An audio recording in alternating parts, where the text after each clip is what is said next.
Hey guys, before we start the show today, I just wanted to take a moment and just say that I hope all of you guys are staying safe out there. That you're staying at home. I know it's a scary time. It's new for everybody, and just something that it's a new normal. And just something I think that we're getting used to. Um, we all want to protect our loved ones. We all want to make sure that we are, staying in good health ourselves and things like that. So, with these stay-at-home orders, things of that nature, it is definitely an intense time, right? And a time that we have not seen before. With that being said, it's scary for everybody, right? If you're not going to work, it's, hey, how long am I going to be out of work? Is my unemployment coming? When am I going to be able to go back? When's the stimulus check coming? And if you are somebody who's lucky enough to go into work, it's a whole new environment right now. It's, hey, how many people am I going to come in contact with? Am I going to be able to find a mask? And, just questions that normally we wouldn't necessarily, ever think to ask. The other big thing too, and the reason I wanted to take a minute to talk to you guys before the show is there's a lot of small businesses out there right now who are hurting. And I know a lot of these people are hurting because, they know it's the right thing to, work to flatten the curve and keep people safe, but it doesn't make it easier nonetheless, right? And so I wanted to talk and take a moment to talk about a little shop that is near and dear to my heart. It's a comic book shop in Michigan called State of Comics. A friend of mine, Ryan, that I've known since we were kids. It's independently owned, operated. It's his shop, right? He's a small business, not a franchise. It's just he does it out of the love of comic books, out of love of graphic novels and things of that nature. And, right now it's really hard, it's just really rough to not know when we're going to be able to go back and things like that. Now, the reason I bring them up, comic books were huge for me when I was a kid, especially right now with kids being home. This might be, if your kid's old enough, this might be a good time to put a comic book in their hand, right?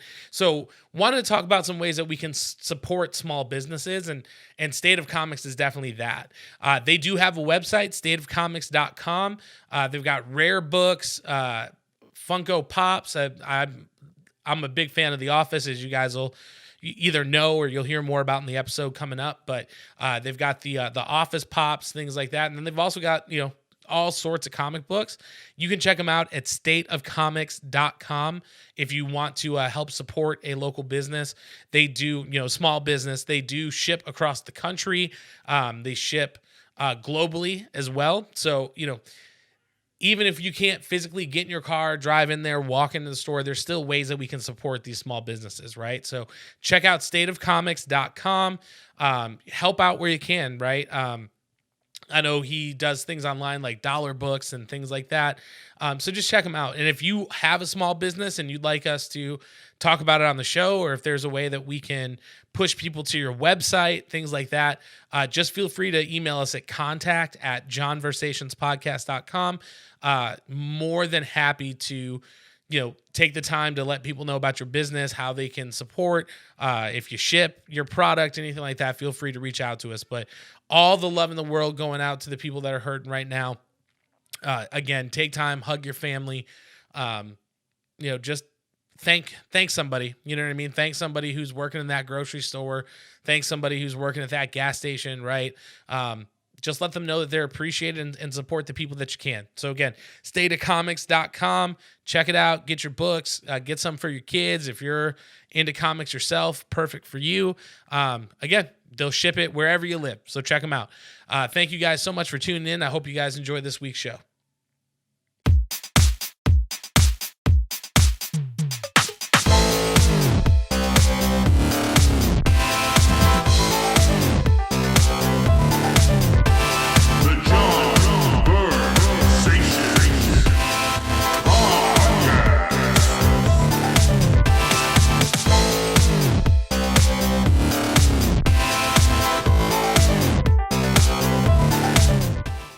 But this is Johnversations podcast number 10, live from the quarry.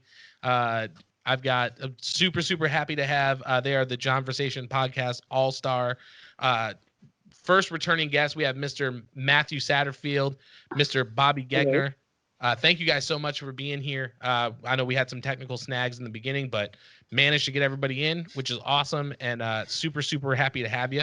I wanted to ask you, and I'll start with you first, Matt. So, how have you been handling the social distancing, the self-isolation? What have been your coping mechanisms? Well, I've been handling it pretty well. It's honestly not terribly different than my day to day otherwise, except I'm not working at all. Thanks. Um, I'm just hanging out with the kiddo a lot, which was what I was doing beforehand. But now the wife is home hanging out with us, which is cool. Coping mechanisms. We just go on a lot of walks, I just miss going to restaurants and eating food that someone else was handing me. That's all. Right. That's all I want. Yeah, I told Bob. Someone else to hand me food. Yeah, we were supposed to, we delayed this a little bit just because everybody was a little busy. So I went to Target to get diapers for Millie, and I was like, shit, man, I feel like I'm in like Red Dead Redemption, because everybody's got their face masks on and just like stand 6 feet. I don't want to get the old TB, you know what I mean? So it's crazy. I probably need to go on more walks. I've been eating a lot of ice cream, which Kara has been like, don't do that shit. Stop. But I'm like you. I've been, buzzkill. Well, what I do, I've learned is if I get the kind of ice cream I like, I get her like a little, she likes s'mores ice cream and cookies and cream. So I find the little tubs and I'm like, hey, I brought you this kind that you like. And then I get a pass. So before we came in, she was like scooping ice cream into a bowl. Okay. So I was like, yeah, that's how you do it. Take notes, Bob. Right. So, but I'm like, marriage coming up, brother. I'm just getting you ready for the tricks of the trade.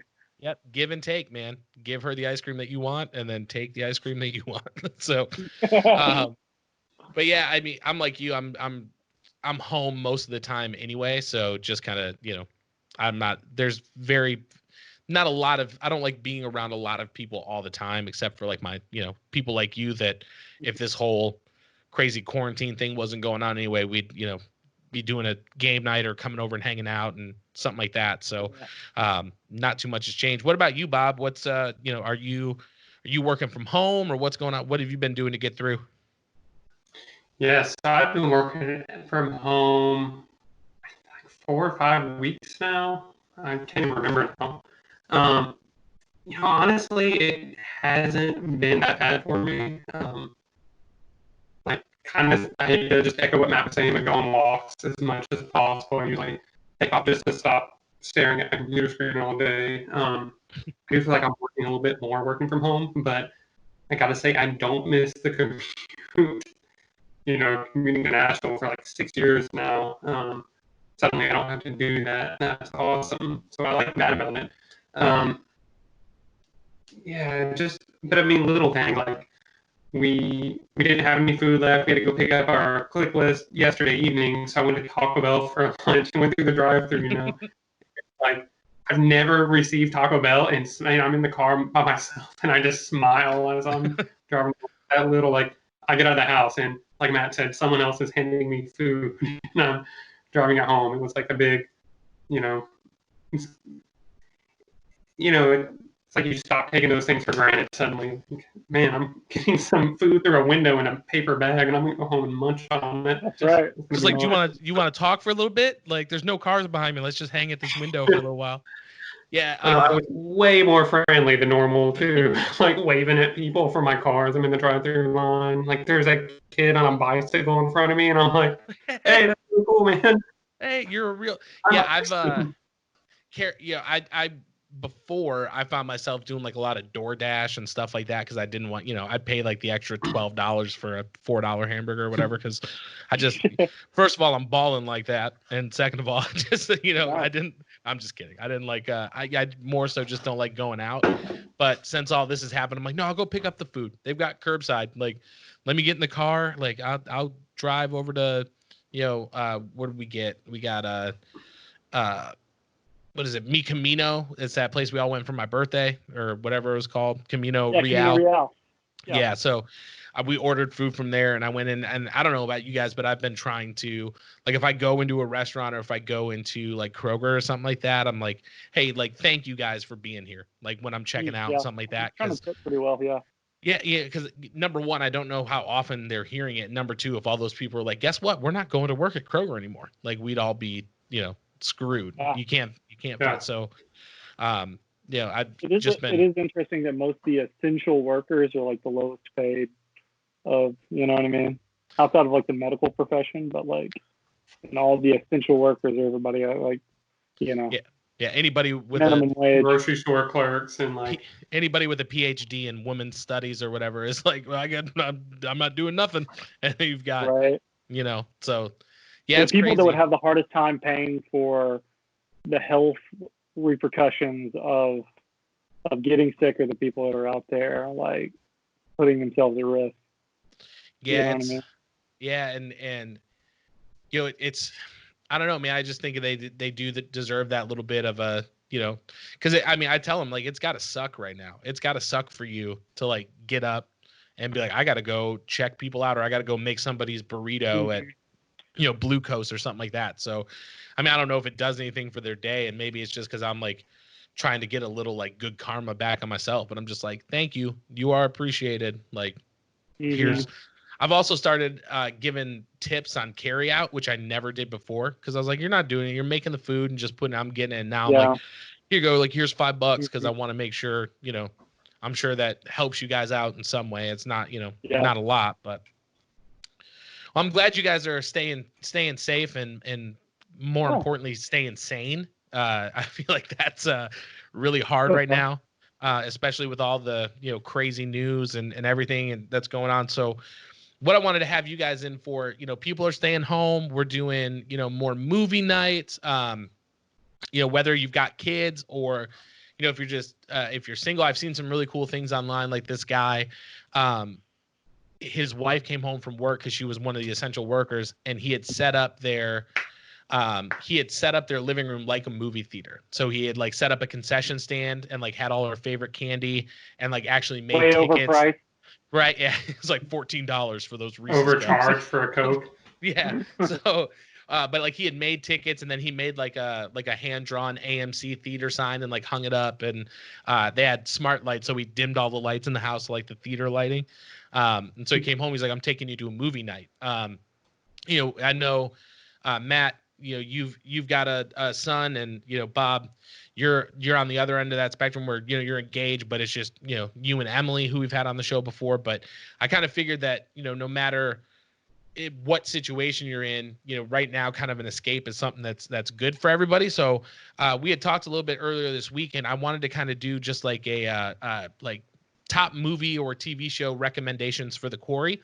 And for people who are listening at home, we're focusing specifically on streaming services, right? So we're talking Netflix, Hulu, Amazon Prime, maybe like HBO Now, something like that. So nothing, not like you have to go to like your cable company and pay like the $20 to buy it or anything like that. But I would assume nowadays this is services that like the majority have, some form of one of these streaming services. So we broke it down into a couple of categories. We're going to be talking. I spent all day. I put it all on my phone. So that's a nice little crazy list. We're going to be talking about crime, comedy, horror, thriller, action movies, documentaries. That could be documentary or docuseries, TV shows, and then kids shows.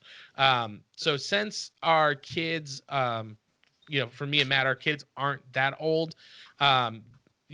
This could be something that either has stuck with us or something that's fun for us to watch and might be good for those folks who are listening who have older kids at home. So I figured we could start off with the kids section just to kind of knock that one out. So Matt, I'm going to let you go first. What did you have for your kids pick? Yeah. Let me pull it up. All right, for my kids pick, I put a movie that's on Disney Plus right now. Isn't that what it's called? And that was Onward. It just came out. It's super good. My cousin Kevin recommended it to me. It's a feel-good animated movie about these two brothers who are going on a quest to talk to their dad, who has long since passed. So I don't want to spoil the movie, but it's set in a really cool world. It's like this world where like magic and like was the primary source of like power, but all that has sort of faded away because like electricity and those things kind of made their way in. So it's like sort of a modern reality of a place that used to have magic, but then all of a sudden like these two brothers are going on this quest to find magic and their father. So it's pretty good. Onward. Yeah, I haven't watched it yet. Kara started watching it with Millie. I think I was working that day because I'm still working from home. Yeah. But yeah, she said it was really good. And I'm curious to see, because you said that their father had long since passed, and my top movie that I have also involves, it's a Disney movie that also involves a dead parent. So I'm curious to see. Yeah, I'm curious to see what Bob's pick is, to see if we kind of find a trend. So Bob, what did you have for your kids movie category? There's no dead parents in my kid movie category. Boo. Yeah, so this was one of the hardest ones for me because, like, you guys have very young children, so you're probably not watching a lot of kids movies with them, but I don't have kids at all, and I just don't normally watch kids movies, so I thought about it a lot, and so I kind of tended towards ones that I watched when I was a kid. So on Netflix, there's Space Jam. And who didn't start watching Space Jam? I feel like anybody from our generation would just get a kick out of revisiting, watching Michael Jordan and the Looney Tunes play the basketball game of their life, and kind of go through the trials and tribulations of seeing a bunch of cartoon characters how to properly play basketball. Not easy. So yeah, I just thought Space Jam would be the perfect movie for just some feel good, like kind of a nostalgia blast for people our age, and just a fun movie. Yeah, I listened to a podcast called "How Does This Get Made," and they literally like break down movies where they're like, I can't believe somebody made this, and they just did a Space Jam episode, so it's definitely worth listening to. Shout out to How Did This Get Made? But one thing they talked about that I didn't think about is all of those scenes where like Michael Jordan is down in Toon World, like it's just him in like a green screen talking to apparently there's some like behind the scenes footage, and it's like people like tennis balls or something.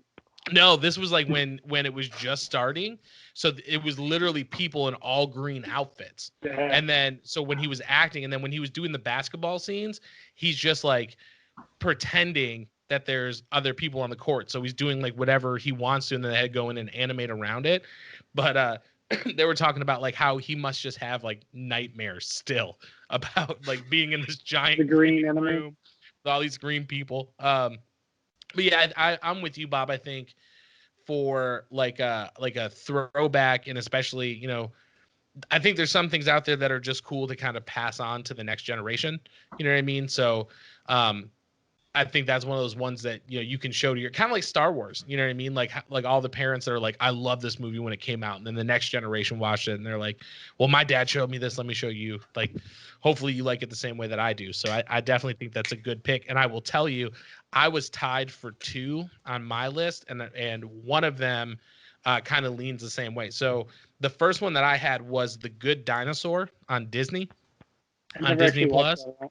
Maybe, I don't know. I don't know if I've seen it. So there's some sleepers in it. So Jeffrey Wright is in it, who's in Westworld. He's in the new Batman movie with Robert Pattinson. But that one is about this dinosaur couple has 3 kids, and one's a big strong guy, one's a real like smart girl, and then the other one's kind of like this little runt. And the same thing, the dad dies, very similar to like the Lion King. And he ends up getting lost and has to make his way back home. But he finds this, they call it the critter. And the critter is actually just a little kid. It's like a caveman, like toddler. But it acts exactly like a dog. So it like howls and sniffs stuff out and like brings him food. And the whole time I was watching, I was like, that is Millie. Like the haircut's the same. I was like, it's ridiculous. Have you started calling her critter? Not yet. She's Yeah, I mean, I caught her today. She was just chewing on one of those magic markers, the ones that like you can only draw on the paper. I looked over, I was like, "You want a color?" And I looked over, and she's like, Oh yeah, just going. yeah. We picked up Jim and Nick's for dinner tonight, which was tasty, but God, it was expensive. And we got Asher these little chicken drumsticks, and we hand it to him, and he's really good at eating. He's a year old almost, and like we look over and he's just like chewing on the bone and just like loving every second of it. Like the chicken is in his hand and he's just chewing on the bone. Yeah. Just probably feels good on his teeth. Like, oh man, feels so good. Carnivore going on. Yeah, the whole time I was watching, I was like, "That's my kid, man, like to a T." And I'll be honest, I straight up teared up because it's been out for a while, and I don't give a shit about spoilers. So there's towards the end of the movie, you find out that this, he's been trying to find his way back home, the dinosaur, the whole time. But then towards the end, you find out that this little critter has a caveman family, and they're trying to find the baby, and so they eventually find it, and he has to do that like. Go on, we don't want you anymore. Go with your family. And I was laying on the couch. Millie was sleeping on her couch, and Kara looked over, and I was just tears. I was like, it gets me. So definitely the other thing I would say, the CGI in it, they did a really, really good job. You can tell when you watch it that they wanted the nature to look very real. So like there's a lot of scenes of like this river that he's got to follow. And when you're watching, they paid a lot of attention to detail, so it's visually fun to watch too. It's the same old Disney, like parent dies, I gotta overcome adversity, but it's done a little bit differently, and the CGI is like very, very good. The other one that I had that was tied for second was Teenage Mutant Ninja Turtles 2: The Secret of the Ooze, which is on Netflix. Secret of the Ooze, yes. Now I'm assuming both of you guys have seen that. Oh yeah, I actually TMNT is another one of my notes here for movies I considered for a kid movie, so I'm right there with you. Oh my! The Vanilla Ice, the Go Ninja, Go Ninja, Go, Ninja, Go. the Ninja Rap. And I picked that one because the finest work for sure.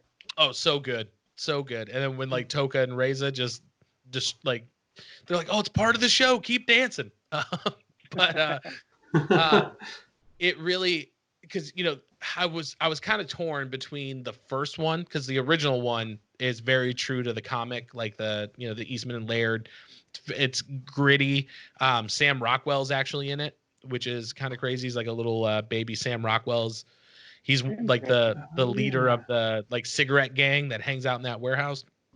But I was like, man, if I was going to show that to a kid, I think they would have to be a little bit older. Like, I don't think I could start off with like, let me show you the gritty turtles. Let's move on to Secret of the Ooze. So those were. If I was rich, man, I'd be one of those guys buying all the costumes and props. Like I saw like an article the other day that was showing like I think it was Leonardo from the first or second one, and like from the like a movie used prop, but it's like all decaying and stuff because it's just foam at this point. But it's like kind of terrifying. I would buy it 100%. Well, and it's crazy to think too that it was like actual dudes in that costume. You know what I mean? Like they're like, I got to do this like crazy. It wasn't like puppets or anything like that. It was like people in these giant like, go ninja, go. But yeah, it was like, I don't know, man. I loved that movie when I was a kid, and I thought like that's one that I would play for Millie and not feel like bad about, because it's like bright colors and it's funny, and I don't know. It's got the dude from Surf Ninjas in it, so I'm cool with that one. So we knock kids out. That's pretty easy. So looks like we've pretty much got it figured out. So let's jump to crime, because this is one of the like I was kind of noticing going through. I was like, man, there's like a lot of just like crime themed movies. So let's start with Bob first. Bob, what did you have for your crime film? And if you have more than one, that's fine too. I don't want you guys to feel like just one. I had one for crime, and it's a movie I actually saw recently, even though it's just a big classic. I put down Goodfellas. So I don't know if you guys have seen it, but that was my number one, man. Yes, I haven't seen Godfather either. Really? No kidding. Oh, good. So, I bought it on DVD. Like that. Yeah. We watched. I watched VHS it. or Me and don't Emily talk. watched it. Yeah. Be kind. Please rewind. That movie's I watched long. it for It'd the be on like first 4 time. VHS Yeah. tapes too. Like, It's please so switch the tape. long. And that's kind of been the stuff I've been watching during the quarantine is like really like slow burn, just kind of slow dramas and stuff. And so, it's kind of one of the quintessential, along with Godfather, just mob movies from that era. And it's just so good. It's a great drama.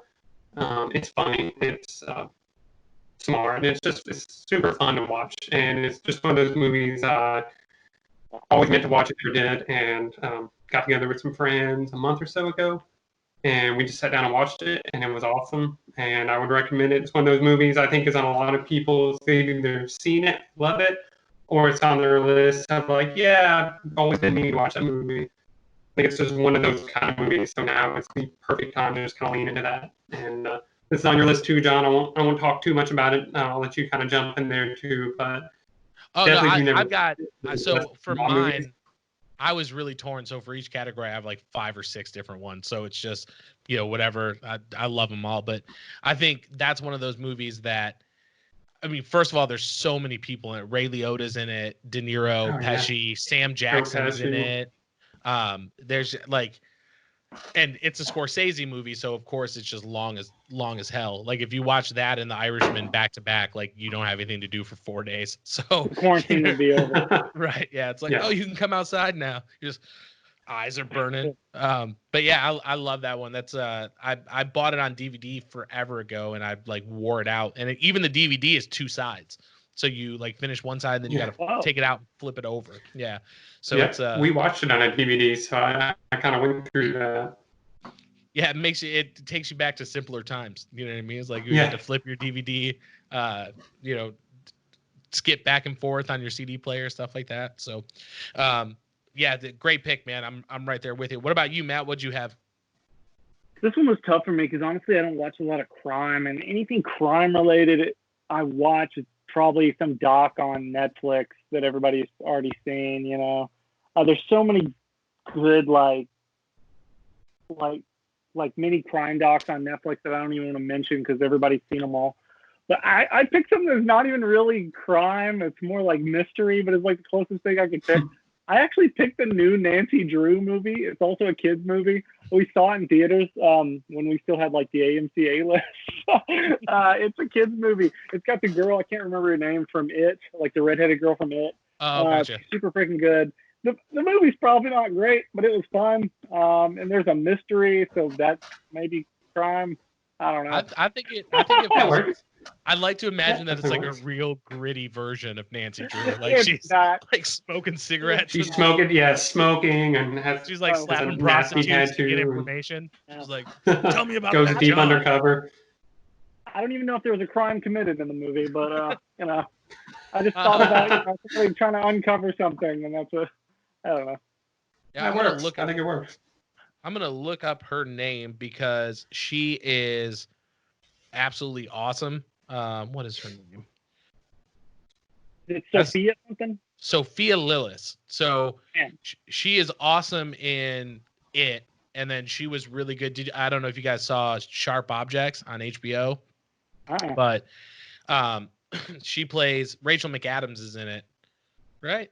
No, not Rachel McAdams. Who's the other redhead girl? Oh my God, why am I forgetting her name? Not Rachel McAdams. Whatever. But she plays like the younger version.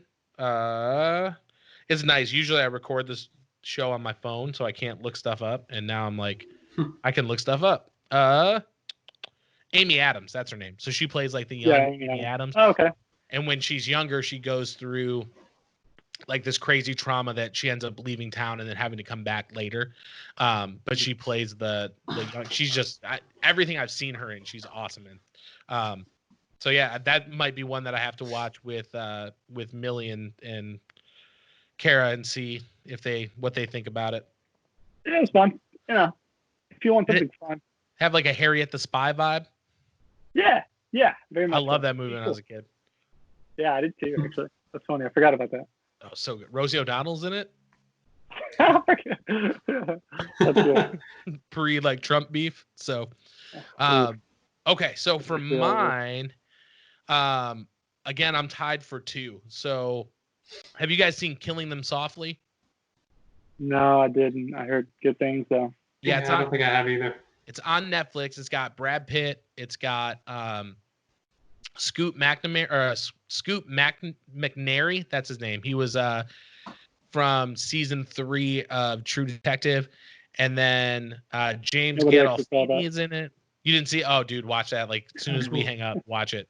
Mahershala Ali is just like amazing in that. He's so good. Yeah, it's got him. It's got Ben Mendelsohn, who was in Outsider, that was just on HBO. He's amazing too. But it's about these 2 guys who they rob a mob poker game, and Brad Pitt Sounds is like a like, good idea. oh yeah. But Brad Pitt's like the hitman that they call in to like find these dudes and like clean it up, and make it right. James Gandolfini's in it, like kind of unhinged. So it's along the lines of like Goodfellas, The Irishman, but it's a lot shorter. It's not. It doesn't have that like kind of drag it out. It's a little more fast paced. And then the other one that I had, have you, either one of you guys seen the Place Beyond the Pines? No, I did not. No. Yeah, that one's on Netflix too. So that's it's got Ryan Gosling, Eva Mendes, Bradley Cooper, Ray Liotta's in that one too. So a little Goodfellas callback. But it's Ben Mendelsohn is in it too. So from Killing, my first pick. But that one is about essentially how the actions of a father, how it influences like his kid, and then how his kid grows up and that influences his life. I'm gonna tell you that one is a slow burn. I want to say it's like 3 hours long, but it's super super good. And if you're just sitting at home and you want a really good story, I would definitely check it out. And Ryan Gosling has all these like god awful fake tattoos all over him, and he's got bleach blonde hair. He's a motorcycle, like a stunt motorcycle driver who decides to start robbing banks. But it's like 3 hours long. I've watched it like 4 times, so I would definitely check it out because it looks really good. The story's really good, and it's just a lot of really really good acting in it. So, all Quick right, you guys. addition to my list that I Yeah, just go thought for of that you made me think of. Molly's Game. You mentioned poker. Molly's Game, I believe, is Jessica Chastain. It's a few years old now, maybe. Yeah, Michael Cera's in I it think- too, right? Yeah, I honestly don't remember. I just remember really enjoying the movie. Yeah, he is in it, actually. Oh, yeah, I do. I remember that now. Yeah, check out Molly's Game. It's good. I don't know where you can find it. It's out on there somewhere. Netflix right now. Yeah, actually. it's on Netflix. I almost put that on my list too because actually I saw that with Matt, Emily. Me and Rain went to see it pretty early on in mine and Emily's relationship. In fact, That's I don't know if romantic. Matt and Rain knew we were dating yet. I'm kind of bummed out I didn't get an invite to that very romantic movie I night. I don't even remember this. So Yeah. he could have said that you were there. And I was like, yeah, John, it was great to see you that day. Yeah, no, because that's the one like she sets up like her own like underground like poker ring, right? I think I've seen like parts of it. And there's like skiing in there, I think, too, at some point. Like she's skiing. Oh yeah, she was like an actual. It's based on a true story. I think she was like almost an Olympic skier, but then maybe she gets injured at very actual event, and then like I think she kind of directionless, and that's when she eventually does this thing with a poker game, and it's a very good movie. Gotta have a side hustle, and Uber's not going to cut it, so just start doing. Oh. So, well, let's move on to, because I know both of you guys are big fans of this genre. Let's move on to horror films. So, Matt, I'll have you go first. What did you have for the horror film? Mine is deep and thought out. I gave a lot of time, and the film I came up with was Quarantine. Okay. Yeah. So why that one? I'm not sure. It's like it was just this deep inner feeling I had that this film could be, pertinent. I don't get it. Yeah, just watch it. It'll maybe. I don't know. Yeah, check out Yeah. Quarantine. It is a remake of the film Wreck, which was another great horror film. Quarantine was actually surprisingly good for a remake. Mhm. So the plot is this. I think she is a journalist, is going along with these firefighters and maybe police officers, but definitely these firefighters to like. I think she's maybe just like documenting their day or something, and then they go to this like this apartment building or something, and to just check out like something's up with this lady. They go in there, and then she's like super sick. This is all in the trailer, so I'm not spoiling anything. And she gets really like she's like basically a zombie, and then all of a sudden they lock up this building. They're stuck in here, and the government's like lying to everybody. But like, oh, it's just like a normal check, you know. So yeah, it'll hit home pretty good. It's pretty scary. It's pretty fun. Don't watch the second one; it wasn't very good. But check out Wreck, and the second Wreck was pretty good though. REC. It sounds like The third wreck gets really bizarre. The third wreck is almost like I want to say that's the one that was borderline comedic, and like there's a guy with like a suit of armor in it. He finds it in like an old house, and he So gets, like the woman in the wedding dress stuff.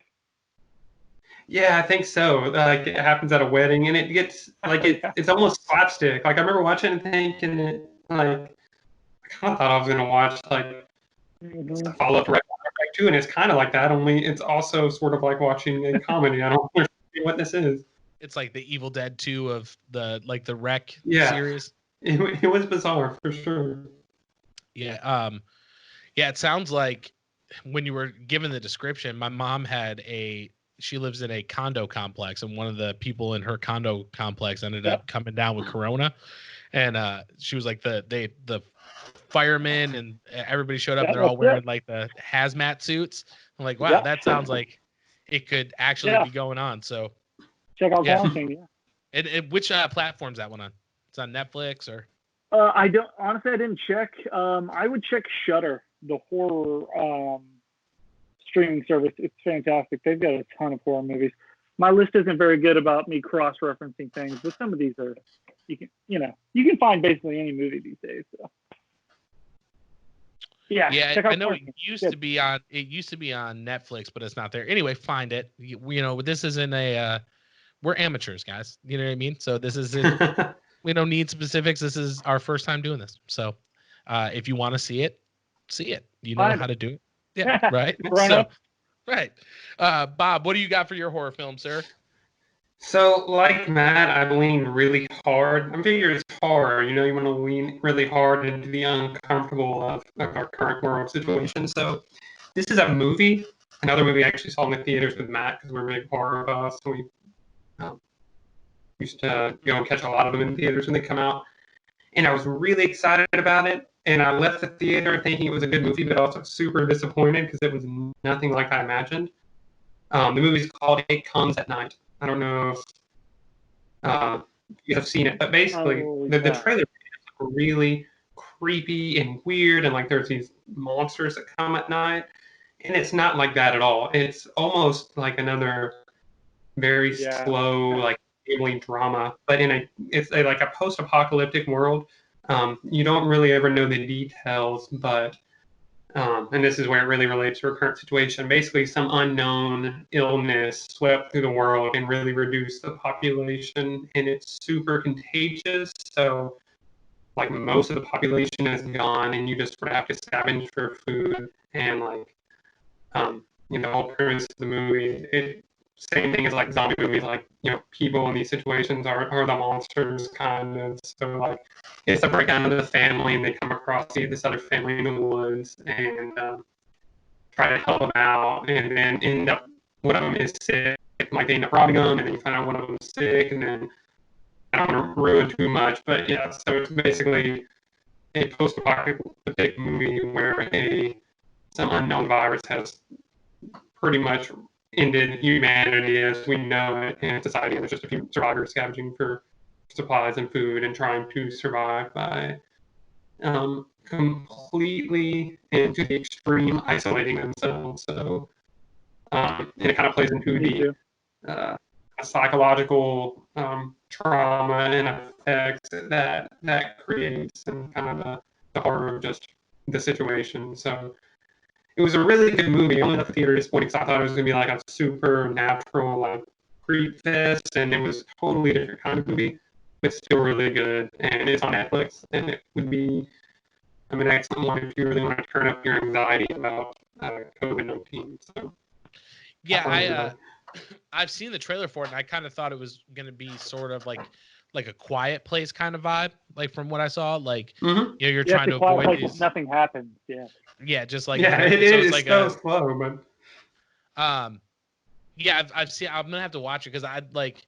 I don't. I have a, and I think my pick will kind of show this, but I have like a weird taste in horror films, and again with this one, I'm tied for 2, and I want to know if you guys have ever seen, because I've got some like I've got 4 on the list, but I wanted to go kind of deeper cut.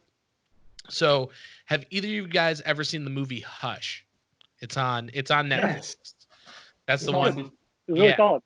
yeah. So for people who haven't seen that, it's about this killer who basically goes around. That's what he does. He just gets off on killing people, and he's going to these like remote houses, and there is a woman who is in this house and she's deaf. And so the whole movie is basically her, you know, this guy figures out that she's deaf. So when you're missing a sense, right? Like how do you protect yourself? And you know, there's a lot of like slasher movies and stuff like that out there. But I thought when I watched it on recommendation from my sister-in-law. She was like, you got to see this. It's like like one of the craziest things I've ever seen. And it was like a really fresh take on that kind of like genre. Like, you know, there's a killer coming to get you. That extra element I think really pushed it. The other one, have either of you guys either seen or heard of the Poughkeepsie tapes? That It's on sounds really Amazon. familiar. I think I've come across it, but I've never clicked on it. I think I've stopped and looked, but Yeah, so it's a yeah, found it's very it's a familiar. it's a found footage mockumentary. So it's like it's set up as a documentary, kind of like to the Blair Witch effect. But the whole movie is apparently it came out in 2007, uh, won some independent film awards, and then you couldn't find it anywhere. And so it like generated all this like crazy buzz, like people were trying to find it, and then it got re-released. It came out in 2007, and I think it got re-released a couple years later, and now it's on Amazon. But it's definitely not like high budget, and it's definitely not anything that is. So to kind of set it up, the documentary is about they find this house, and inside this house are like boxes and boxes and boxes of VHS tapes, and they're all labeled like number 1, number 2, not like all the way up to like 350. And what it is, it's a serial killer who is essentially filming his like progression. So like you see like the first crime, like the first murder that he commits, and then like as they keep playing parts of the videos, it just gets like weirder and weirder, and eventually like he's got this girl that he keeps for like years. She's been missing for years, and he's got all this video footage of her, and basically like suffering from like what is it? What's that syndrome where like you bond with your captor? You know what I'm talking about? Stockholm Stockholm. syndrome. Yeah, Stockholm syndrome. I wanted to say Munchausen, and that's not right. Um, but yeah, so like, Sounds like a restaurant. right, yeah, let's go to the Munchausen. It's a German snack Send artichoke restaurant. dip and mozzarella sticks. Yeah, at the Munchausen. But yeah, I don't know, man. I haven't seen anything like it, and I think that's why it kind of stuck out. So I mean, if you're looking to sounds see cool. something just weird, you know, and do you, and it's like the one thing I'll say is definitely have an open mind for like some cheesy acting, because in the actual like documentary parts, it's like, I've been an FBI profiler for 14 years and I've never seen anything like this. You know what I mean? It's like very it's very almost like Lifetime reenactments in those parts, but it's a crazy story. And again, I haven't seen anything that was done like that, kind of like that Hush movie. So if you want some deep cuts or something that you're a little bit different, it's worth checking out. And if you don't want to see it, then don't watch it. I don't care. That's up to you. That reminds me of nice. That reminds me of a film called VHS. I don't know if you ever saw it. There's VHS and VHS 2. it was a similar setup where they like these people go into this house, they break into this house and they find these VHS tapes and they put them in. So it's like this anthology film of like they put in one horror film that's like this. It is a short horror. They put in a VHS tape and it's like the documentary of like a small horror short, basically. It's really good. The first one's really solid. I remember the second one being pretty good as well. And made, I think, out of Atlanta, so semi-local. Oh, cool. Yeah. The other one I think that really stuck out for me, I didn't put it on the list, but as we were talking, I kind of was thinking about it. And with us being on Skype, I don't know if any of you guys have seen Unfriended 2 Dark Web. The first one's like two. Yeah, the first one's all supernatural, so it doesn't. But like the second one, if you haven't seen it, for those who haven't seen, it's like about like these. They're basically like trading snuff films on the dark web, and this guy finds a laptop and like finds all these videos and stuff. It's definitely I think it's out there. But you know, I think it would be fun to watch. I think it's on HBO. But it would be fun to watch. I think, you know, living the way that we're living right now. You know what I mean? Like just thinking if like somebody just hijacked this like Skype call right now. It's like, I see you through your camera. Man. You know what I mean? It'd be crazy. So but yeah, I mean, I think those are solid. And again, if you guys want to watch them, watch them. If you don't, whatever. So let's move. We're not going to get paid from it either way. So. Right. I'm not making any money, and Scorsese isn't giving me any for talking about Goodfellas or anything like that. So whatever. Let's talk about comedies, because I thought you guys might have some good comedies on the list too. So let's start with you, Bob. What did you have for your comedy pick? You know, surprisingly, I don't watch a ton of comedies. And I picked this movie. Yeah, you're like mayonnaise. You're very bland. I don't do anything. I just sit and stare all day, and I don't laugh. I tend towards comedic shows versus movies for whatever reason. Even though I love comedies and I watch them, but I picked this movie for a very specific reason. I think people, and it's on HBO, should watch Big. It's not on HBO, it's on Netflix. Have you guys ever seen Big with one Tom Hanks? Oh yeah. So like Big is that's a movie with the piano. Yeah, he plays on the piano. So basically, he's a kid that plays one of those old like fortune teller arcade machines. Or wish master thing, like a genie in an arcade, and wishes to be an adult. I can't remember exactly how he words it, but he wakes up the next day. I don't know. They don't understand. But he wakes up the next day in the body of Tom Hanks as an adult, very young adult. That's a few decades old at this point, but then he goes on wacky adventures, and it's like the ultimate wish fulfillment movie for a kid. You know, like. It's funny, and he gets a job and does really well. Gets a girlfriend through all these things, but ultimately just wants to be here again. Doesn't he have a physical relationship with like a full-grown woman in that movie? If I remember correctly. Yeah, that's not good. Yeah, there's some like the weird skeeziness there, but you know, only reason I watched there's nothing. That's good man stuff right there. But mostly, I want to prove that I don't appreciate Forrest Gump. I know that Tom Hanks is not. You know the value of that. I'm glad he's doing better from getting the coronavirus. Okay, so just wrapped it back around. It's just a lighthearted, fun movie. It's funny. Honestly, I haven't seen it in probably 10 years, but I always really enjoyed it. And why not, right? That's what we call a callback. Everybody feel better. Yeah. Throwing back to Bob's original episode. Yeah. Big is one of those ones that I think kind of like what we were talking about with like Star Wars or Teenage Mutant Ninja Turtles or Space Jam, where it's like, hey, that next generation, I think it's one of those, I think it's aged really well. So you go back and watch it and it's still funny. And I think that a new audience can still find it. And it, I think every little kid is like, I can't wait till I get bigger. You know, and there's been so many there's been so many ripoffs of it, like 17 again with Zac Efron, and it just goes in reverse, and I mean there's been tons of them. So I think that's like the foundation for all sorts of like spin-offs and copies and all sorts of stuff. So I think it's a Oh, good yeah. call out. What about you, Matt? What'd you have? Classic.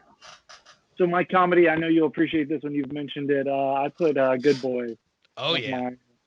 as my comedy. It's recent.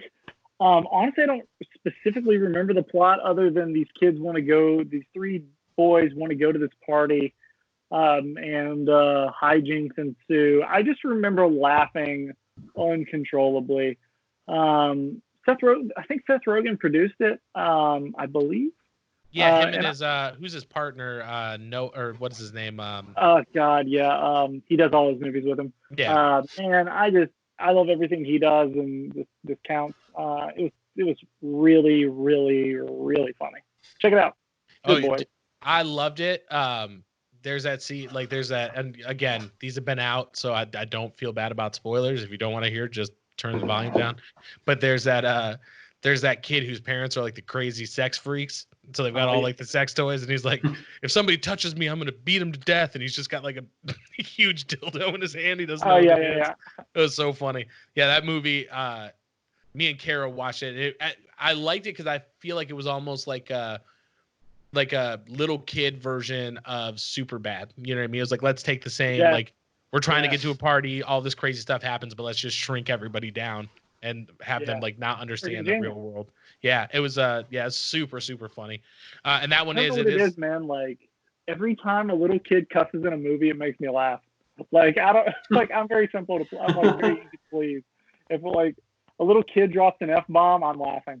Okay, I'm there. When I was a little kid, I couldn't say fire he would fuck.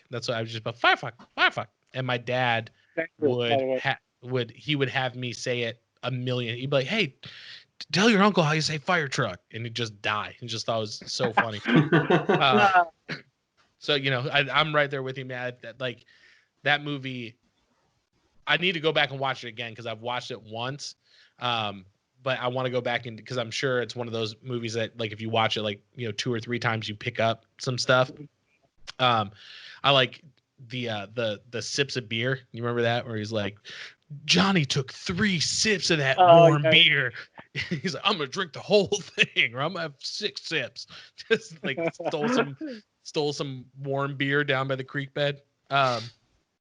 Okay, so for mine, I'm terrible at picking the one. I've got 3 that are all tied that I had to recommend. I actually have 4, but I'm not going to go into the 4th one. So, first, Hit and Run with Dax Shepard and Kristen Bell. Oh my! It's on Netflix. It's also got Bradley Cooper, and Bradley Cooper has dreadlocks, and is like Bradley Cooper's the bad guy, and it's hilarious. But it's about this guy who is in witness protection. Dax Shepard's in witness protection. He meets Kristen Bell. They're living in this little small town. She gets a job offer in LA, and they have to. He's like, I'm not supposed to leave, but I'm gonna, you know, this is important to you. I'm gonna take you to this job interview. And along the way, when the movie starts, you think that he witnessed a crime, and along the way you find out that he played a bigger role in it, and then they're eventually being chased by Bradley Cooper, and it's Tom Arnold's in it as this Secret Service agent or witness protection agent who is just like bumbling, like he almost shoots some kids and like crashes his van into a he crashes his van. He has like a loose bowling ball in the backseat that just goes through the window. So it's I think it's a lot of people missed it, and I think it's very underrated. Dax Shepard wrote it. I'm pretty sure he directed a portion of it too. So definitely check it out. Me and Kara just watched it probably like 2 nights ago, and I was laughing like it was the first time that I'd seen it. The other one was, sorry, I gotta go back to my list. Have either one of you guys seen Casa de Ma Padre? I may have talked to you guys about this before, but have you ever? I haven't. Okay, it's on Netflix. It is a Will Ferrell, and if you are not a Will Ferrell fan, this is definitely not going to be for you. But it's Will Ferrell fan. You have no pull.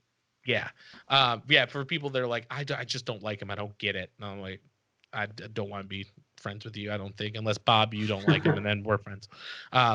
But it's a Spanish Western, and the entire film is in Spanish, and they just subtitle it.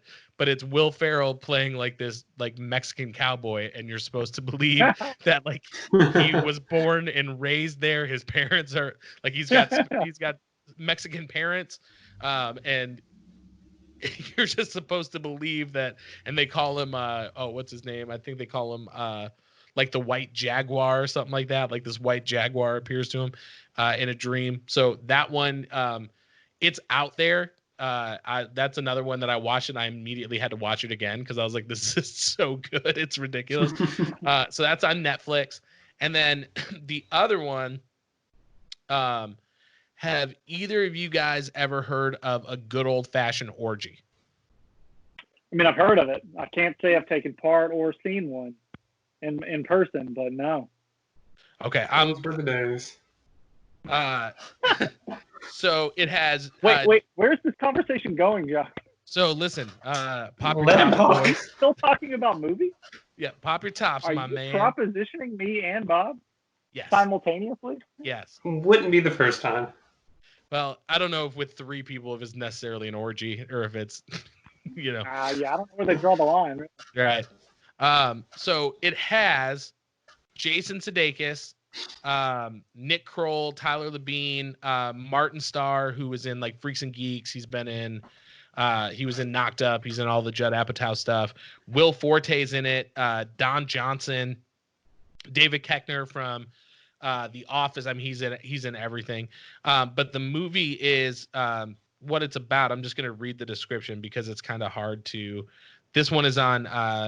Is it on Amazon or is it? It's on Amazon. Yeah. So after his family decides to sell their Hamptons estate, a man, Jason Sudeikis, and his friends celebrate at the end of their summer playground. So essentially what it is they find out that Jason Sudeikis finds out that his family is selling this beach home that they have, and they all go up there for like one big bash, and they're like, none of us have ever been in an orgy. And so it's literally about them like planning out the logistics, and they're all making this commitment because they've all been friends forever. So they're like, we're gonna do it. It's it's like a bunch of people who've been friends like their whole lives. So they're like, we're gonna do it. These are the people that we would want to do with it, you know. But I caught it forever ago on HBO, and I just laughed and laughed and laughed and laughed. And I saw it was back on Amazon. I'm not gonna lie, I'm gonna watch it again tonight because it's there's just so many people. Like it's a really good ensemble cast. And there's just I don't know, man. I remember laughing. I love Jason Sudeikis and anything that he does. He I don't know if you've ever heard his Joe Biden impression, but it's like perfect. Like definitely YouTube. It's like he said he used to prank phone call. He got Joe Biden's like cell phone number and used to prank call Joe Biden as Joe Biden. And just so I don't know. I would definitely recommend checking it out. It's on Amazon Prime. So again, if you want to watch it. If you're not into orgies, may not be the movie for you. I'm gonna watch it twice tonight. So, all right, let's move into on that note. All right, what did you guys have for action films? And I'll start with you, Bob. What'd you have for action movies? So this is a movie that a lot of people recommended to me, and I was very slow to watch it. Into the Spider-Verse. It's an animated movie, which is I don't watch animated movies, so that's kind of bizarre that I recommend that. But it's a super cool Spider-Man movie. If you don't like the MCU kind of stuff, then I think you'd still really, if you like Spider-Man or cool animation in general at all, it's fun. And the animation is just kind of trippy and cool. Very just unique animation style. It's funny. And it's on Netflix. Yeah, I was not. I kept hearing it's amazing, and it's one of those movies that too many people said it was so amazing that I kind of thought, okay, it's been oversold. Like I can't even watch this now because it's not going to live up to it. So I definitely waited a while to watch it, but when I did, I was pleasantly surprised at how good it was, even with the inflated kind of perception I've already been given of it. Yeah, I haven't seen it yet. I was actually thinking about putting it on today because I was listening to an episode of Joe Rogan and they were talking about it. I was like, man, I've been meaning to watch that. And I had Millie with me. I was like, man, I don't know if it's like a little if it's, I mean, I not mean, that she you would know, understand, but I don't know if she's gonna be super entertained. Well, I don't know. Like, I think you'd be fine to show it to her. yeah. And Like, there's, I mean, I love, isn't Donald Glover's in it, right? Nick Cage is in it. Mhm. Oh, what's his The name? guy John. from New Girl. Oh, with Jake, whatever. I know who you're talking about. The guy who plays Yeah, Nick. yeah. Yeah, Jake Johansson, I think his name is. And then who's that? Who's the comedian that does Oh Hello with Nick Kroll? John Mulaney. I guess he does like Yeah. Spider Pig or whatever. So I mean, I heard the cast is awesome, and I've heard that Yeah. the animation, because if I remember correctly, it's a bunch of different animation types, right? Like there's like Oh yeah. Okay. And it makes it just so like it's just a very unique visual experience and fun story. But yeah, the animation definitely stands out in it. Cool. Yeah, I'll add it to my list tonight, and that's on Netflix, right? Yeah, it's on Netflix. There was another action movie I had. I didn't write it down. Oh, okay. Here's another one. I hadn't seen this one in years, but when I was thinking about this list earlier, going through some streaming, Netflix. I think it's on Netflix. I know it's either on Netflix, Hulu, or Amazon, because I saw one of them. But I think everyone should take some time and just go watch Taken again. And if you've never seen it, just go watch it. If you haven't seen it, watch it anyway, because it's just Liam Neeson doing what you think Liam Neeson does, and just unrelentless violence and just impossible action sequence. It's like, how is this guy doing on? It's like He's so old, even in the first one. Yeah, exactly. You've got No, osteoporosis. really. But yeah, so somehow you're supposed to believe it, but then it's Liam Neeson and he's an excellent actor, so somehow he pulls the whole thing off as this unstoppable one-man army. Yeah, with him being so old, I just imagine him getting a call being like, "This is Microsoft support," and he's like, "I have a particular set of skills." He's just whoever. I will find you. Unfortunately, my service isn't helping. Right. Yeah, no, yeah, Taken's one of those ones. I mean, I think it's good just because it is so kind of unbelievable.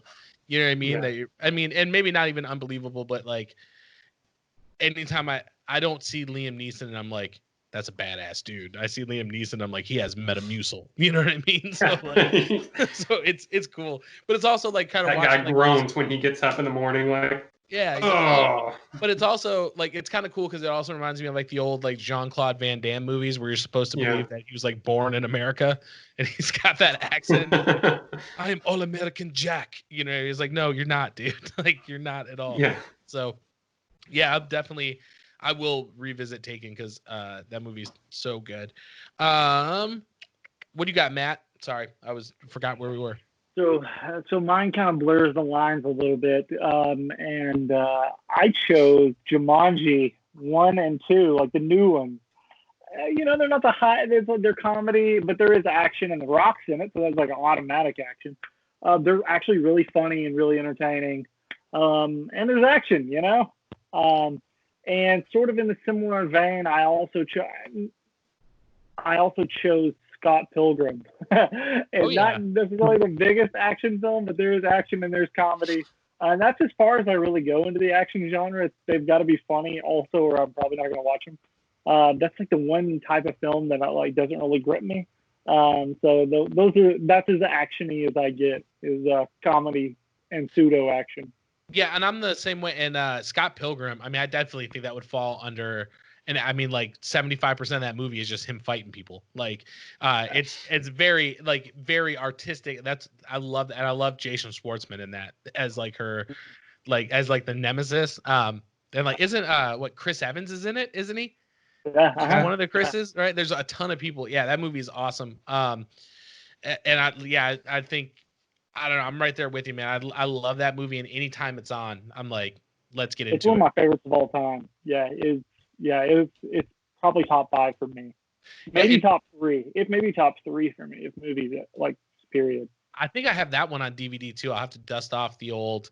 Like I've got like a little cabinet with just a couple of DVDs in it that I was like, I really probably see my copy on Blu-ray. I was thinking one of like probably see my novels there of it. Like I've got it, just waiting. Oh, that's cool. Waiting. Yeah, and waiting to be read. I haven't seen the second Jumanji yet. The first one I thought was, I think you check both boxes because it is hilarious, and it's just like when that like girl's like practicing doing like the scissor kick or whatever, she runs up on that dude and just like flips him. I heard the second one is just as good, if not better, because I heard the Rock does like a Danny DeVito impression. Um, It's funny. Yeah, the second one's really good. It's definitely as good as the first one. Yeah, it was funny. if you haven't seen it, and this for anybody listening, you can go on YouTube and search The Rock does Danny DeVito, and there's a video of him out there, and he's doing Danny DeVito lines, but he's doing lines from Always Sunny. So he's like, "This is my monster condom from my Magnum dong." Like you just see like The Rock trying to do the Danny DeVito impression. It's really really good. So yeah, I think I've got to see the second one. I think right now the second one too, you can get like on demand or like with cable providers and stuff, because I think it was one of the ones that um got affected by movies shutting down, stuff like that. So I for my again, I'm tied for two with the first one. I think I'm kind of right there with you guys as far as like being funny and still being an action film. Have either one of you guys seen American Ultra? Yes, I almost put that one on my list because I came across it today and I hadn't thought about it in a while. But Yeah. Matt, have you seen it? It sounds familiar, but Yeah, it's not. Yes, you have.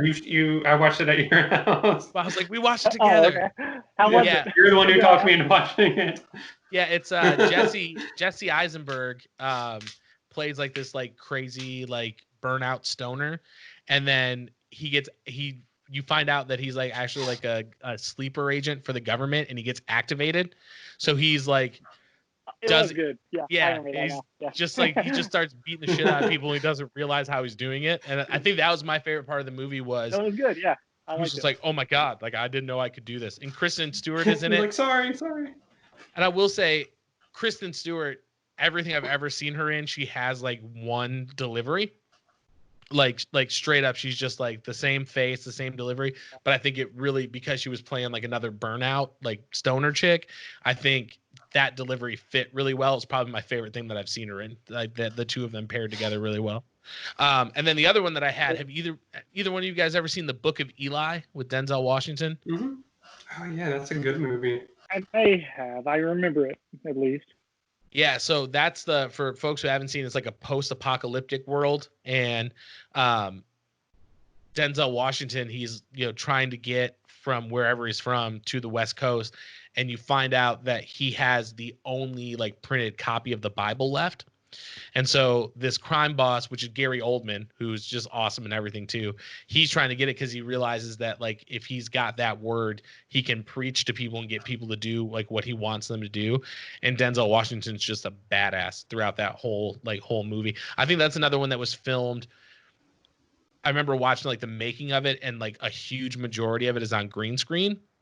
But when you watch it, you're just like, it's done really, really well. Mila Kunis is in it. She's really good in it too. And so yeah, those would be my two. American Ultra, I believe, is on, I think it's on Hulu. No, American Ultra is on Amazon, and then The Book of Eli is on Hulu. So if you guys want to check those out, those are on there as well. Okay, we've got 3 more categories left. So we've actually, I mean, we're making some headway, and hopefully people out there are listening and they're finding things that they're interested in. Right, everyone's just writing. So I'm gonna ask. Let me ask you, Matt. Do you want to do thrillers or documentaries next? Let's see. I've got a lot of documentaries. My thriller, actually, I have a pretty good thriller as well. All right, let's do thriller. I'll mention my thriller. 10 Cloverfield Lane. If you didn't see it, it's fantastic. It is a film about a girl that I think she has a car wreck. This is all just the synopsis of the film, no spoilers. She wakes up in this bunker. Come to find out there's been some sort of chemical attack on the, I just believe the U.S. or maybe the world as a whole, I don't know. And so she's locked in this bunker with these 2 guys. And it doesn't go so well over time, and she decides to break out. And in the trailer, check out the trailer. It gets pretty intense quick, man. Like, So it's definitely inspired by the whole quarantine thing that we're in right now. My pick is inspired by that. But the film is really solid. A lot of drama, a lot of thrills. It's really good. 10 Cloverfield Lane. J.J. Abrams produced, and he's a master. John Goodman did it, right? Isn't he? Yeah, John Goodman's super intimidating in it too. Yeah, he is. Yeah, he but can- like it's really hard to tell like if the whole thing is real or not. Like as far as like I seem to remember it being like, is he just kidnapping these people, or is there something legitimate going on? It's good. Now, is that in the Cloverfield universe, like from the? That's what they say, but I mean, like yes is the Okay. answer, but That doesn't really tie into the first one. yeah, no, not at all. Okay, yeah, because Super good. Super the good. first one, Mhm. T.J. Miller's in it, and I didn't realize he's the dude Yeah. from.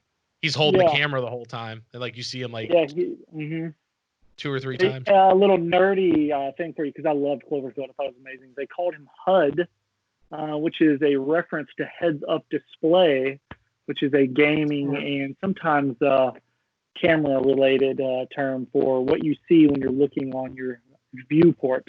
That's why they call him HUD. Yeah, in That's Call where of they got Duty, it's like where the enemies show up when they like fires. You see like the little red dots and stuff like Yeah. that. It's like you're How much ammo you have at the bottom left, you'll see it. The information on the screen. I'm just shooting at the sky and moving in circles. So, yeah, 10 Cloverfield Lane. I haven't. Where's it? Was that on like Hulu or Amazon or? Oh, I didn't check.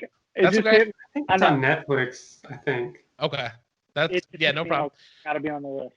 Because I'm just thinking about I want to watch it. So, because John Goodman does a great job. I don't know. I mean, I'm sure you guys have seen Oh Brother, Where Art Thou? But he just does such a good job as like a bad guy. So that's definitely I want to watch. And oh my God, what's that one with him and Denzel? I don't know if you've seen this one, but like Denzel's being like hunted by a demon that can jump from like body to body, and John Goodman's in it, and he ends up like being a bad guy at the end. I don't know, he's just so good. What about you, Bob? What you got for thrillers, my friend? So I picked one. It's come from the early 2000s. It's called Contagion.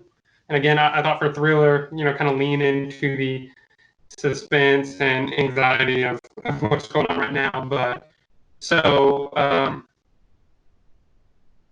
it opens up with, so essentially there is an unknown virus that is suddenly like ravaging the planet. And if you watch it, you kind of see the anxiety in it. It's a little more like it moves a lot quicker, and I think it's maybe a little more fatal than what we're actually currently dealing with. But I think it opens with one of the characters gets off a plane and gets sick and then just dies. And the trailers, I watched the trailer earlier because it had been minutes I've seen it, but I knew it would be a good pick. And like it makes me think of all the stories you hear right now about people like, it's so sad and unfortunate, like going to the hospital, ain't sick, and then like their family doesn't see them again because they're quarantined, and then they unfortunately pass away. And there's this scene where like the first character that becomes ill in it and dies. You see her husband talking to the doctor. The doctor comes out and is like, "I'm sorry, your wife is dead." And he's like, "Well, can I talk to her now?" Because it's like not even like computing, because it's like, "What do you mean my wife's dead? She was fine like 2 days ago." And he's like, "No, I mean she passed away." And he just like starts like, "What are you talking about?" Like, I'm just talking to her and freaking out. And but it's one of those movies, I can't remember the name of the director, but he did a lot of these movies where it's like kind of an ensemble cast and a lot of different stories going on at once. There's like a journalist trying to get to the bottom of it. Scientists trying to come up with a cure, and it's basically like this thing isn't going to stop until we either come up with a vaccine or come up with treatment, because it's untreatable. And it was inspired by like the early 2000s like SARS epidemic. And it's a deadly respiratory virus. So super on the nose, super kind of relatable to what's going on right now. Really good movie, just a good thriller, suspenseful movie all around. I want to say it has a good happy ending as I recall, or at least a hopeful ending. So that may be a nice thing about it. Just a really good movie, and it was. There was like medical consultants and scientists, so like it was really applauded for being like super medically and scientifically accurate, and like the World Health Organization kind of had a lot of good things to say about this movie when it came out, and like has a hey, take this movie seriously because this is how it would happen, and I think it draws a good parallel. So it's the only one I think I yeah what yeah, yeah I what do mean, they know? not I shouldn't have said the World Health Dr. Organization. They're Fauci. totally invalidated You now. discredited our entire list. Well, Yeah. Sorry, Ireland just stepped all up you, and you MAGA gave them people. quadruple what they usually give them. So they're like, oh, the U.S. is cutting your funding. Hey, or we'll give you 4 times what we normally give you. Yeah, So here thanks. you go. Thanks, Ireland. Yeah, yeah, I'll be honest, because that's the one that's Matt Damon and like Gwyneth Paltrow plays his wife, right? The one who kicks Yeah. it like towards the beginning. Yeah, I was thinking like, okay, thriller, I'll want to be relevant, and my first go to was Outbreak, because I was like, it's kind of like Contagion, but it's a little looser. It's not like as like heavy, you know what I mean? But yeah, that scene is the one that sticks out to me, is where he's like freaking out in the hospital because it's not registering in his mind like what's going on. Yeah, so I mean, I think that's one of those ones it's definitely a good movie. I would, if you're someone who is like highly sensitive, I may kind of stay away from it a little bit, just to just because I don't want to add more stress or anything like that. But Sure, yeah. if you've got the like the character for it, I would definitely check it out. If you're super anxious about what's going on right now, don't watch it. Stay away from it. Watch it, a little bit down the line when things calm down a little bit. But it is on Hulu. But I didn't realize this at first. I just thought it was on there, but I checked before coming here, and it's with the Cinemax add-on. So if you have Cinemax, you have it. You have Hulu that add-on. I'm sure you can get it on like Prime or stay away something. from it anyway. So, yeah, I'm sure you can get on Prime for a couple bucks, and if you are sensitive, then don't be a coward. Like, rent it, sit down, face your fears, and move on. Right? So, exactly. just kidding, but do it. So, for mine, I tried to stay away from like the pandemic thing, just because I mean, if you watch the news right now, it's just you're getting enough of that. So I went with, again, I'm tied for 2 because I'm an overachiever. So my first one, I think I talked to you about before, Bob. This movie, it's called Red Lights, and it's got Cillian Murphy, Sigourney Weaver, and Robert De Niro. And it's about Robert De Niro is like this like psychic medium that in the 70s somebody died, like going through one of his readings, like had a massive heart attack. And he goes into retirement. Well, like years later, Cillian Murphy and Sigourney Weaver they work at a college, and they debunk like paranormal. They debunk psychic mediums and stuff like that. So it's about the whole movie is, does this guy actually have any powers? Or can we debunk everything, things like that. And it's one of those movies where it's a good twist ending. And I haven't seen a whole lot of movies like that before. So that's on Amazon. I think I've talked about it before on the show, so I won't spend too much time, but you can check it out on Amazon. The other one that I had was The Gift. Have you guys seen The Gift with Jason Bateman? No, but I wanted to see that one. I'm a big Jason Bateman fan too. Oh so. my God. Yeah, we're watching Ozark. I just finished Outsider. That was super, super good. The Gift is this couple like move into their home, and this like guy just shows up on their doorstep, and it turns out it's somebody that Jason Bateman knew from like when he was a kid. And it gets, I don't want to spoil it because it's that's one of those ones I don't think a lot of people have seen. But it gets really intense, and you find out that they have a past that like Jason Bateman isn't really fully owning up to, or isn't admitting that he's done some stuff. But I think if I remember correctly, because he's done Ozark, and then he was an Outsider, but so like recently he's done turns like towards more dramatic work, but I think this was like one of the first things where he was like, I want to do something scary. I want to be, kind of lean towards something a little darker. So I would definitely check that one out. And that one's on Netflix. So it's definitely worth a watch. And there's a really there's a good twist ending on that one too. So if you're a Shyamalan fan, check that out if you like that like weird thing coming at the end. So cool. So we've got documentary. So Tiger King, all three of us. We just move on. Carol Baskin, you bitch. Have either one of you guys watched it? Yeah. I was like, I haven't. Yeah, I need to watch it. Yeah, it's good. Yeah, it's fine. I would watch it. I mean, every It's episode, interesting. Yeah. every episode gets like you meet these people like, oh, like these people are crazy, and then the next episode you're like, oh, these guys are really crazy, and then like the third episode, you're like these people are batshit nut. Like it just escalates. Yeah, I think that's what does That's make awesome. it good, Bob. Is just like it's just like how wild these people are. It's like there's no all of the main cast is nuts, but it's real. It's like all these people. I don't know. It's wild. Yeah. Yeah, and I figured. Yeah, I'm not intentionally avoiding it. I just like I definitely want to watch it. I just haven't turned it on yet, so I need to check that one out. My buddy in Michigan, shout out to Eric Gaither. We used to play in a band together, but he did a remix of Joe Exotic's "I Saw a Tiger," and it is like one of the funniest things I've ever seen. Ryan was singing that song the other day. Rain what? Oh, I do. Yeah. I walk around the house all the time. I saw a tiger. Carriage just I moves. just saw a man. It gets stuck in your head, but it drops. Insiders say he did not record that. Oh, he did not. Actually, find that like the band that did record. Have you seen the recap episode? They just dropped another episode with Joel McHale, and he's doing quarantine like FaceTime interviews with people in the cast, and he talks to what's his name, John, whatever his first like husband, and he was like, yeah, he didn't sing those songs. He doesn't sing those songs at all. So like he's got all new teeth now. He looks like a real human being. He's got a shirt on.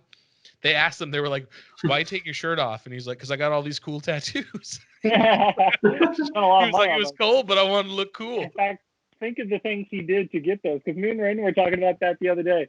If you're gay and you're in a gay relationship, you're happy. But imagine what you have to want in life to be a straight man, to marry to 1 to 2 other straight men in a gay relationship. I was like, you got to really want whatever he's buying you. Methamphetamine, dude. That's all it was. That's crystal meth. That's what he was all about. That's what we were talking about the other day. Because they all said that. In fact, one of the people said that Joe admitted to being straight as well. It's like 3 straight men in a gay trio marriage. Yeah, so pretty great. That's what you look forward to, Bob. Yeah, it's perfect. In Tiger King, not in marriage, but yeah. That hopefully I don't think you can do that in Tennessee yet with our nuptial laws. Yeah, that remix he did, it's like and a tiger saw a man. Carol Baskin killed her husband. Carol Baskin, and like the beat, the bass is just going so good. So yeah, I figured with that one, everyone has seen it or at least seen like the memes and stuff like that. So I didn't think that would be on any of our lists. But let's start with you, Matt. What do you have as far as a documentary that some people should check out? So I actually have 5. I will roll through them quickly. Dude, take your time, man. I believe the first one's on Disney Plus. It's called I think it's gosh, I wrote down the word chimpanzee, but it's the one about, oh my God, what's the woman's name that lived with the chimpanzee? Yes, the doc on Disney Plus about that. I wrote down chimpanzee because I thought that was the name of it, but now I'm second guessing there. Check out the doc about Jane Goodall's life with chimpanzees. So real quick before you move on, I like how you started where you're like, I don't know what service this is on, and now you're like, I don't even know what movie it is. You can find it. I'm not sure what it is, but there's chimpanzees. No, that is on Disney Plus. I will provide one of the 2. You can. This is the clue gathering. You'll find it. Yeah, Jane Goodall. The Jane Goodall doc on Disney Plus is fantastic. The second doc, I can tell you the name. I cannot tell you where to find it. It's called Baraka. It is an amazingly beautiful documentary. I will say right now with confidence, it is the most beautiful documentary you will ever see because it was shot on 70 millimeter IMAX all around the world, and it shows like the juxtaposition. Like there's a really like it just shows all these cultures that you don't get a chance to see. It's called Baraka, and then there was a follow up called Samsara.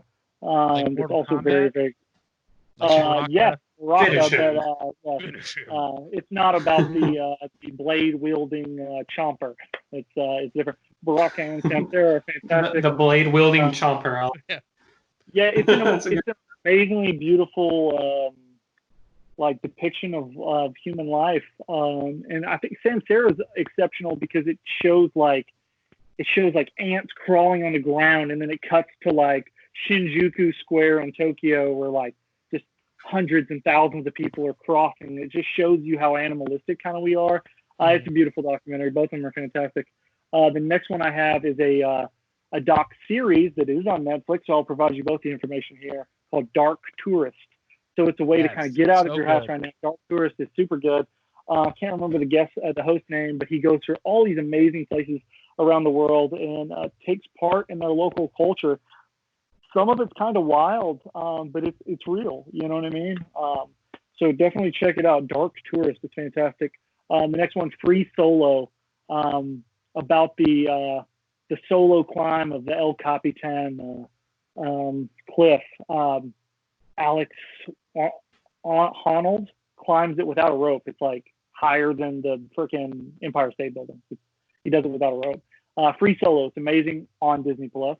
Also on Disney Plus, wow, I've been watching a lot of Disney stuff, is The Imagineering Story. I'm a theme park nerd, so if any of your listeners are also theme park nerds, The Imagineering Story, it's a multi-part, I want to say like 7 or 8 episodes on Disney Plus about like how Disneyland, Disney World, and all of the different parks came together and certain rides. And you don't even have to really be a park nerd to enjoy it, but if you are a park nerd, you will definitely enjoy it. So The Imagineering Story.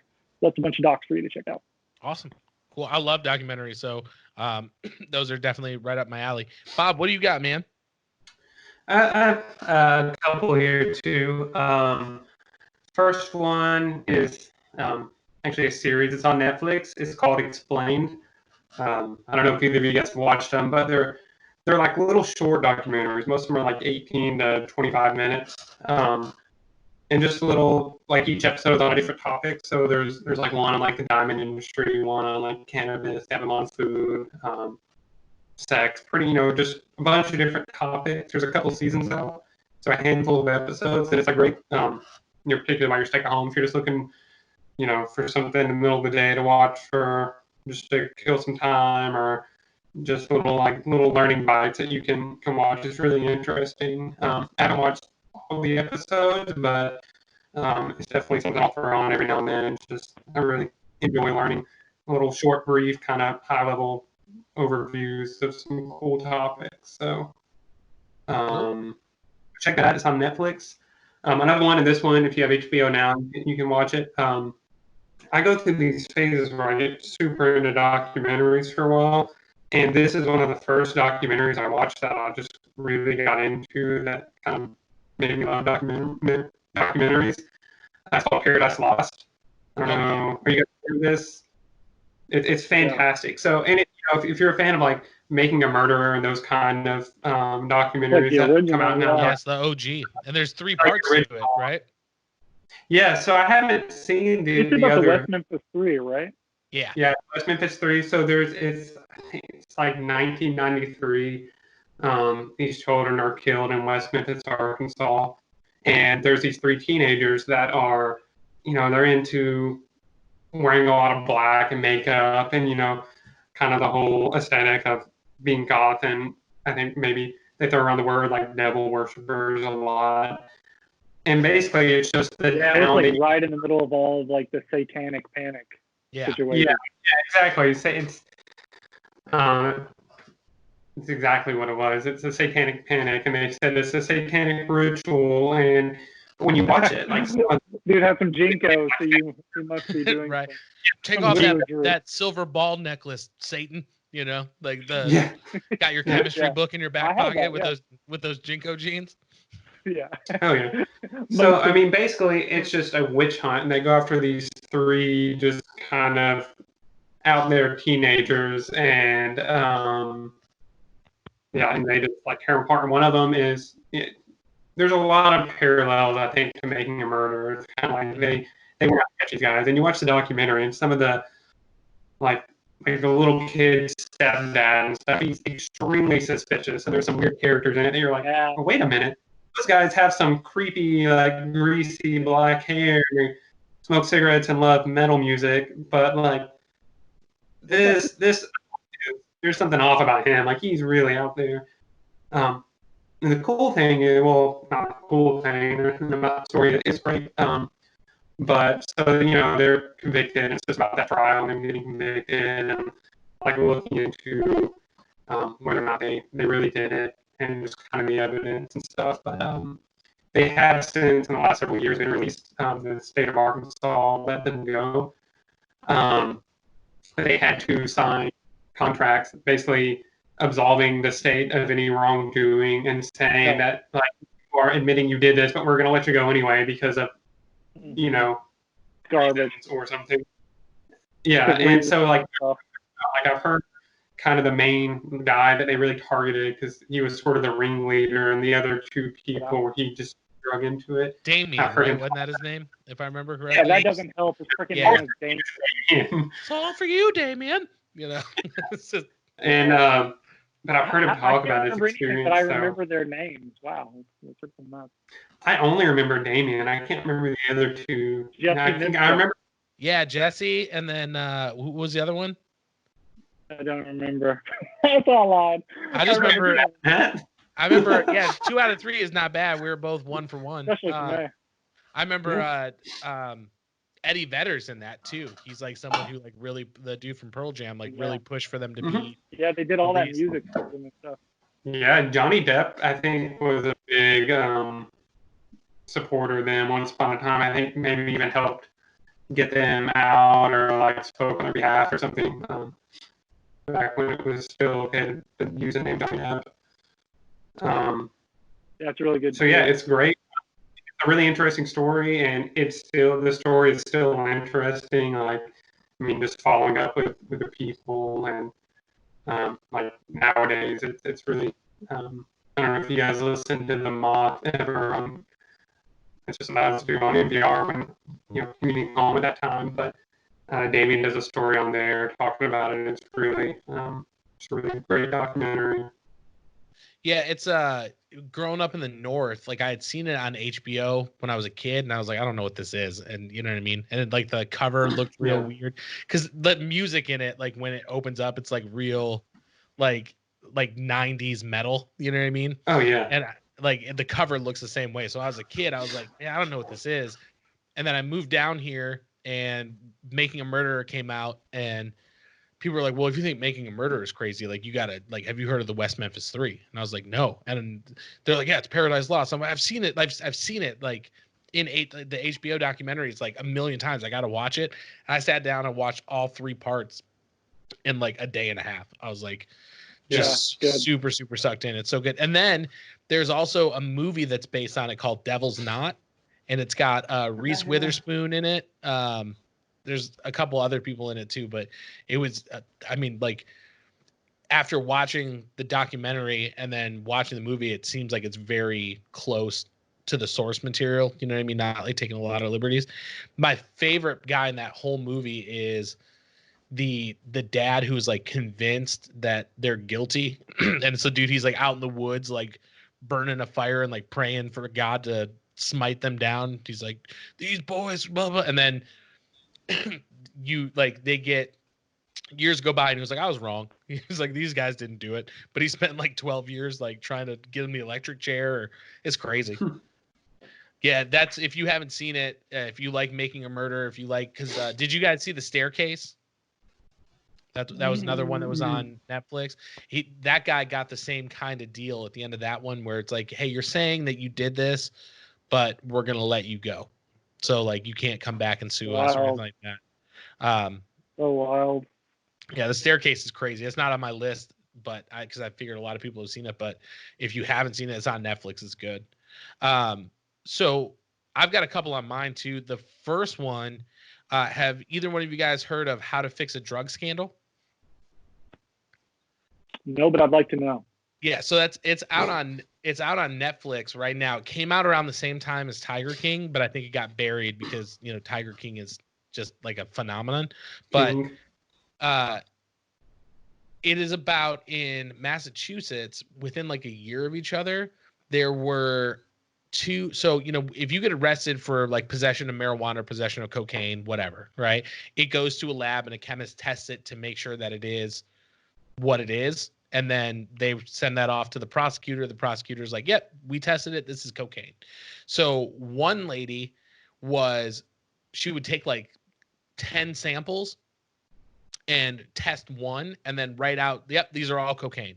So like she's doing like 4 times the work as anybody else in her lab, and everybody's like, what the hell? Like, how is she so fast at this? Is because she wasn't testing anyone. So she gets arrested, and so you find out that there's all these people that are in jail for drug possession charges where things were never tested. So it's like, okay, what do we do with all these people? And then there was another lady who within a year, she was working at another facility. They did for all of, I think it's like Western Massachusetts, they did all the drug testing. There's 3 people who work in this lab. And she was like, I always wanted to try methamphetamine. And I guess in these labs where they test things, they have like pure samples. That's what they tested against. So they just got a jar of liquid, like pure methamphetamine.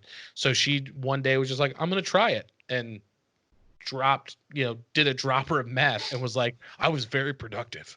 And so she goes through like half a bottle of liquid meth over like this course of time, and then fills it up with water. And then she starts stealing cocaine and teaches herself how to make crack. And so like she's stealing drugs, switching stuff. And so like all of her results are completely compromised as well. So it's about, okay, both these women did this, right? What do we do with all these people that have been, they're like thousands and thousands of drug convictions. So it's kind of like, what do you do in that situation? And I won't, I definitely won't spoil it or tell you what happens, but it's definitely just the characters in it alone. Like this lady, she was the one that was doing meth. She was the first female football player on her high school team, and like a mathlete and all this stuff. So to see how she goes from like being this really smart, like I'm going to be number one in everything, to like, I'm just, she was going to the urinal on her lunch break and smoking crack in the urinal. And there's only 3 people in this lab. So yeah, right. That's a Tuesday, baby. But like, nobody realized what she was doing. So it's kind of crazy to be like, you're doing this much drugs at work, nobody's noticing what's going on. So it's called How to Fix a Drug Scandal. It's on Netflix. The other one is a documentary called Unseen, and this is about haven't seen it. Yeah, it's an Unseen too. Yeah, there was a serial killer in Cleveland who was killing women over like 10 years, but he was killing like crackheads and just like people on the fringes of society. And the whole documentary, they find him, he's got like 11 bodies in his yard. And he's just in like a neighborhood in Cleveland. So it's about, people are going missing and kind of talking about, those people on the fringes of society and things like that. Why aren't they valued as much? Why don't we work as hard to find out what happened to them? How can it be years and years and years and years? I'm not gonna lie, it's not like the quality is not the best. When you watch it, you're not like, oh, this is like a great looking documentary, but the story is insane. And there's some people who got away from him, and they come back and they interview them and kind of talk about their experience. And it just makes it really hard to believe that this dude was able to operate for as long as he was. So that's Unseen. I would definitely check that out. Evil Genius is the other one that I want to talk about. So have you, it's Evil Genius is on Netflix. Have you guys ever seen 30 Minutes or Less? It's a comedy. It's got like Aziz Ansari and Jesse Eisenberg. He plays a pizza delivery guy who really familiar, actually. Yeah. What's his name? Danny, the dude from Eastbound and Down, and what's his last name? McBride. No, not McBride, Danny yeah. Elfman. I always want to say Yeah. Danny Elfman too, and he does like all the Spider-Man movie music and all that stuff. No, but in Different guy. in 30 minutes or less, they order a pizza, they strap a bomb to this delivery driver's neck, and they're like, "You've got 30 minutes to go rob this bank, or we're going to detonate the bomb." And it's a comedy. This is the documentary. Sounds funny. It's based on a true story. And Unseen is the documentary about the true story and the people who went into the crime. And spoiler alert, they definitely detonate that bomb. So definitely might want to check that. It's super super interesting. I think it's only like 3 or 4 episodes, but super super good and Wow, just that was really one of good. those stories. Yeah, you wouldn't believe. So, yeah, that's all I got for Doc. So we are actually at our last category, which is great. We've been going for an hour and a half, so I think we're making some leeway. And this is kind of the one that I've been the most excited about. I think that's why I held it off for last. We're going to talk about TV shows or, original series, whatever. If it's a Netflix original series, I've got some things on my list that I'm super excited to talk about. But let's start with you, Matt. What did you have on your list? So I'm gonna pick a show that is on Netflix. It's a pretty recent. Sophia Lillis again from It is in it. It's called I'm Not Okay With This. It's short. I want to say 7 episodes that are each like 20, 30 minutes long. Super freaking good. It's got Carrie vibes to it. So basically, this girl, she thinks she may have like telekinetic, like psychic powers, but she's not really sure. It is dramatic and it is serious, but it is lighthearted. I don't know. It's got a lot of different vibes to it. Super good. It's called I'm Not Okay With This. Super, super freaking good. I'm a big horror fan, so also wrote The New Adventures of Sabrina. It's really good. If you haven't seen it, check it out. And on a playful side, I wrote Lemony Snicket's, a series of unfortunate events. All 3 are on Netflix. All are fantastic, so check out any of those. If you don't have a lot of time, check out I'm Not Okay With This. The other 2 are longer. Yeah, I heard that's kind of what I haven't seen it yet. I was talking to Care about wanting to watch it, but it sounded like a more upbeat, like coming of age Carrie than like they're all gonna laugh at you. You know what I mean? Like the yes, yeah, sad kind of thing. Yeah, so that's definitely I've got it on my list. I just haven't. That's and the it's one not a thing huge time commitment, so that's another plus on it. And Yeah, it's really freaking well done. that's the one thing about being home is that like I've got so much on my list that it's like, okay, I've just gotta, you know what I mean? Like I'll get to it. I just gotta knock everything else out first. What did you have, Bob? What was on your list for TV shows? Yeah, so I have 3 here, and like you, John, I think more than movies even, I could definitely dig into some TV series. Talk about the million great ones. There's so many good ones out there, but Don't say Buffy. one, Buffy? I'm looking for one. Buffy's fantastic, and you should watch it. It's quick Buffy. And move on to Angel. Yeah, watch them both, and then read the comics, and just really dig in. But Blinders is a great show. If you don't mind something that's kind of a period piece, it takes place in the like right after World War One. It's a British show, and so it's I like crime dramas, and it's kind of along the same veins as like an organized, like Sopranos, but different kind of some British crime gang instead. But has a Cillian Murphy in it, and great cast, great acting. Just kind of is their little. It's like a street gang, and they just sort of take over this town, and they just continue to rise, and their criminal empire, just continues to grow. And the Peaky Blinders were actually a gang or like gang. Well, I think that's as far as the realism goes in terms of what they did. But it's a great drama. It's a great crime drama. Cool period piece if you don't mind watching something like that. Yeah, a lot happens. Each season's like 6 episodes, so there's like 5 or 6 seasons. You can tear through it pretty quick. Definitely one of mine and Emily's favorites to watch. We look forward to that coming out. It's an ongoing series.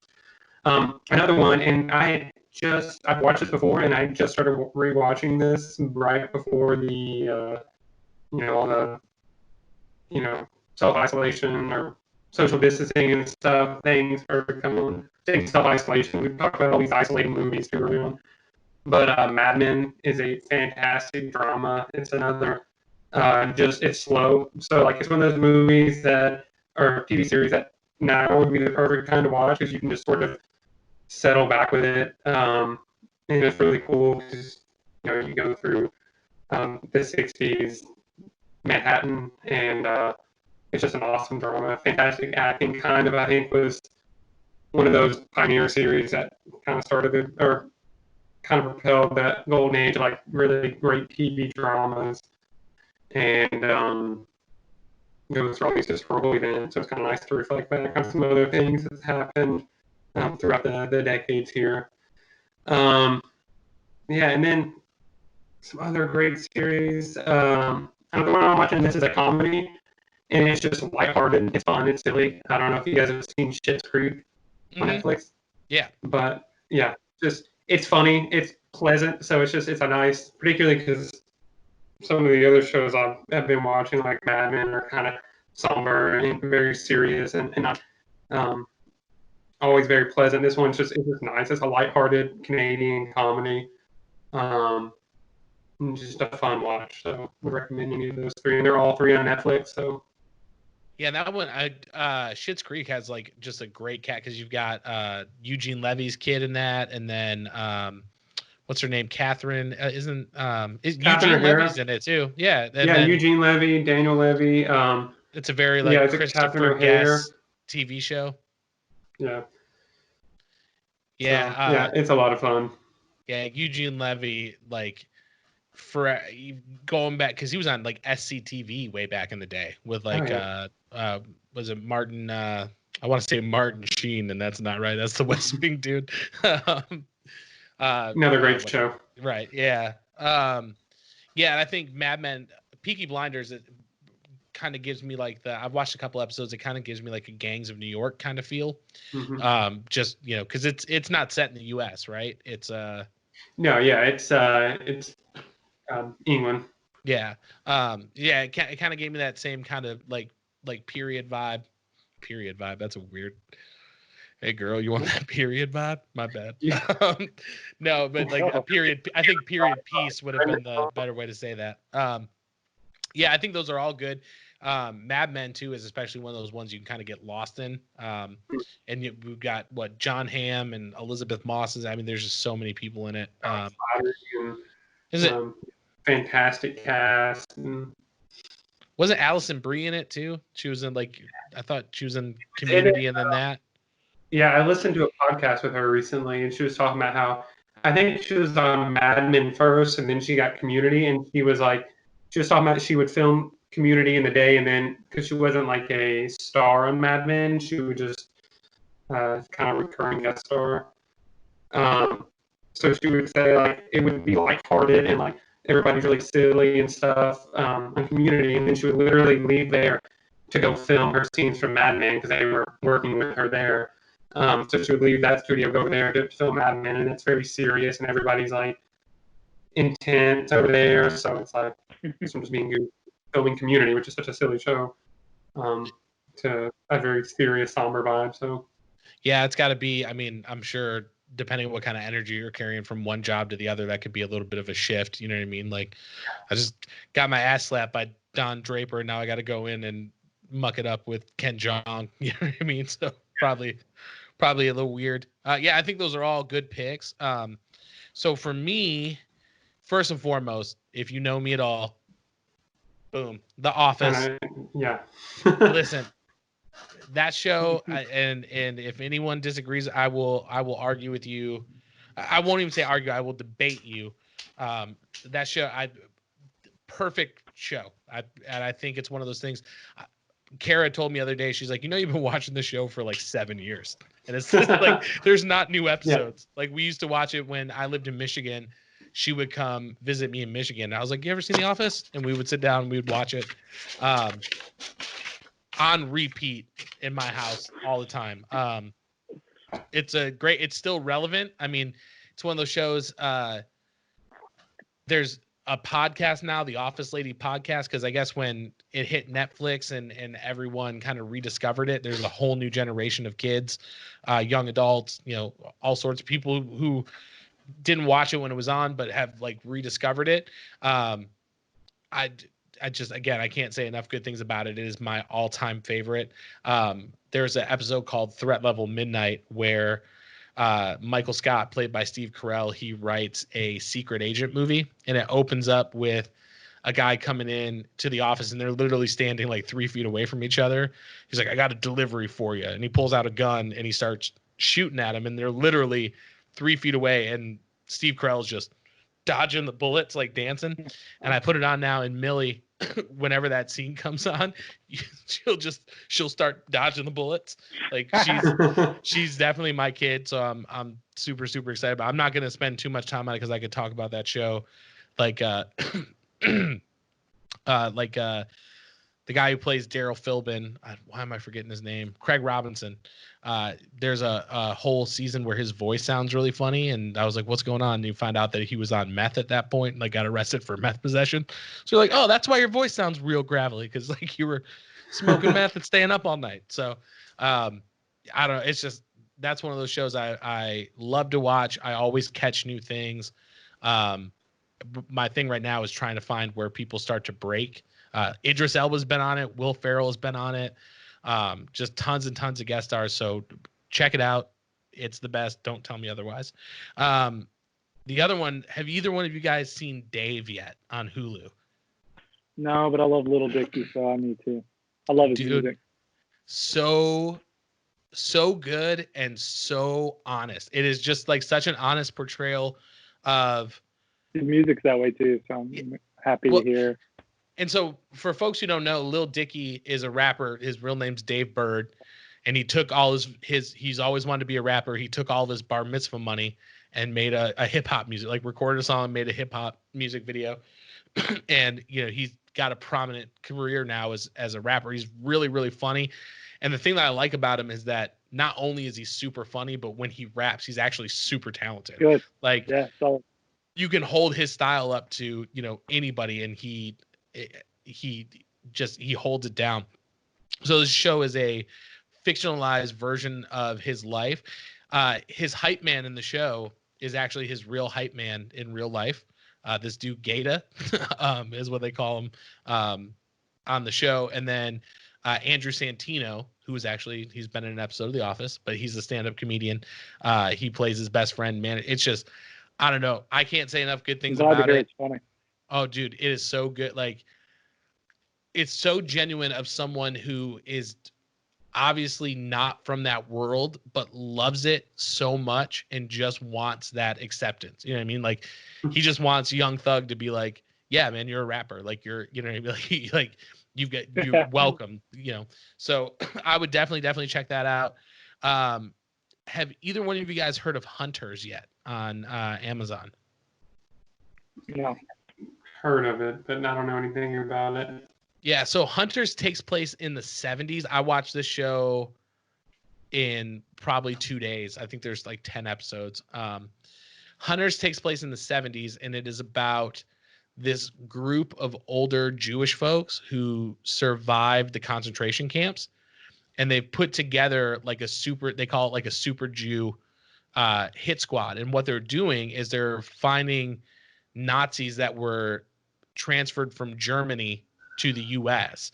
And they're essentially like, there's like a World War II is over, but they're still operating underground and like trying to come up with a way to strike the United States. And so you've got Al Pacino plays the leader of the group, and he's so good. And then Ted from How I Met Your Mother is in it. He plays he's supposed to be like an actor guy who he's like a Hollywood star, but then he's in this like super group. And it starts off with this kid Jonah. He sees his grandmother get murdered, and apparently his grandmother was in the group, so he finds out all about it. And it's tied in a lot to like Operation Paperclip. NASA bringing over all these German scientists to work for them and work on rockets and all that stuff. But it's super, super good. I would definitely check it out. Like I said, super bingeable. I know you guys have probably seen the movie, but the last one on my list is what we do in the shadows. Have you seen that on Hulu yet? I've seen the movie. I haven't seen the series yet. So the series is super, super, super funny. It's written by the same guys. It's just got different. So it's Jermaine Clement and I always mess up his name, Taidi, whatever. Am I saying it right? You guys know? I don't know.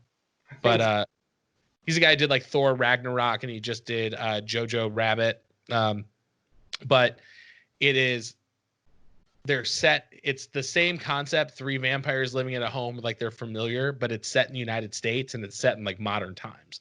I And love the movie. yeah, and the end. They just started the second season. It's on Hulu yesterday. So if you haven't seen it yet, you can go back and watch the first season. This guy from The Office, his name was Nate in The Office. His real name is Mark Porsche. He plays an energy vampire, so he just gets energy by like telling you like terrible stories and like taking up your attention. And so like he'll be like, yeah, so I haven't just so a little update on the Q-tip argument. I guess it is okay to put it in your ear because you really want to get, and you just see like the person he's talking to just like draining. He goes to city council meetings and just comes with like a stack of note cards so we can just talk and talk and talk and feed. Super smart, super, super funny. And season 2 just started. That's actually what I'm doing on this podcast right now. I'm also an energy vampire. Dave Bautista was in last season, and then Jermaine Clement, everyone from the movie is in one of the episodes. Nick Kroll was in it. So definitely, my sister showed me one episode when we were up in Michigan, and I was like, play the next one.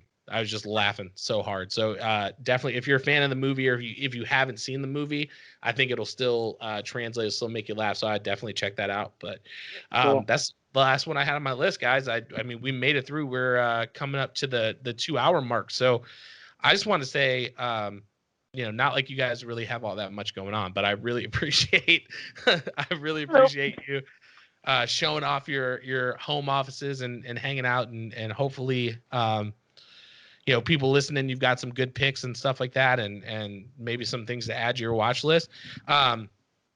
This is kind of weird because I've never done this before, but I wanted to kind of open it up. Matt, if somebody's listening right now and you've got a tip for them to stay, sane at home, like what would you tell somebody who might be having a hard time with being home right now? Well, I mean, if you can, okay, so this is what I do, even outside of the quarantine situation. If I'm self-employed in the film industry, so if work gets slow for me, the way I stay sane is to find any other creative outlet. So find anything that you can actually like create, like, because we just talked all this time about like movies that you can consume and video games, there's so many things that you can consume, but I find so much like freedom in creating. It could be anything. Like, I mean, it could be paper airplanes, like literally doesn't matter. Just find something that you're interested in learning to create, or something you want to hone your creative energy into.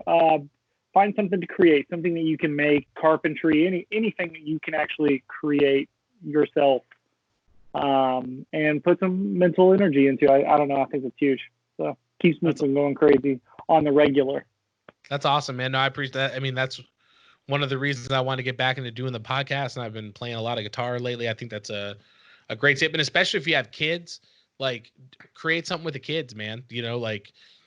Take some old CDs and build like a cardboard car, and show them how to do that, or do something fun. So I appreciate you sharing that. Yeah. What about you, Bob? What tips you got, buddy? So I totally agree with Matt. I think that's really smart, and definitely lean into that. Just create something and do something other than, for those of us particularly working from home, like other than just working while you're home, and feeling like that's all you do. But we talk about this a lot at work. Working in human resources, so we talk a lot about how to stay well as employees and stuff. And for those of you who, and I know it's super fortunate if you have the kind of job where like you can continue working, you're working from home, you're safe. That's super awesome. But particularly if you're not used to working from home, like those boundaries between your your work life and your home life. Even though we're home all the time, it's still really important to strike that balance. So like really be mindful of like disconnecting from your job if you're working from home. Like, have it doesn't always work, but try your best to keep a regular routine with work still, so that it's not like now that my office is, in my back bedroom or my home office, and I'm not going to a place, like I'm not constantly thinking about it or going back to it. So like have a time and try to stick to that time where you start every day and where you end every day. And people actually sometimes, it can go either way, but a lot of times people end up working more when they work from home because it's easy to do that, and like you gotta think like you're not commuting back and forth, so you gain some time back in your day, and you may be tempted to put that into work, or like you tend to sit there in front of your computer doing more, whereas when you're at the office, like you're not actively thinking about your job from the time you start to the time you go home. You get up, you talk to coworkers and stuff, but and if there's any listeners out there who like live alone right now, especially, like be careful, be mindful of how much you're working, because you tend to really burn yourself out and kind of bleed your work life and your home life, and you don't want to lose those boundaries there, because I think you can burn out a lot quicker, and then you need that separation. So Yeah, I set mean, that routine. yeah, that's something I've been working from home, before all this for, 3 years. So, that's definitely something that I struggled with in the beginning. And I think you're right.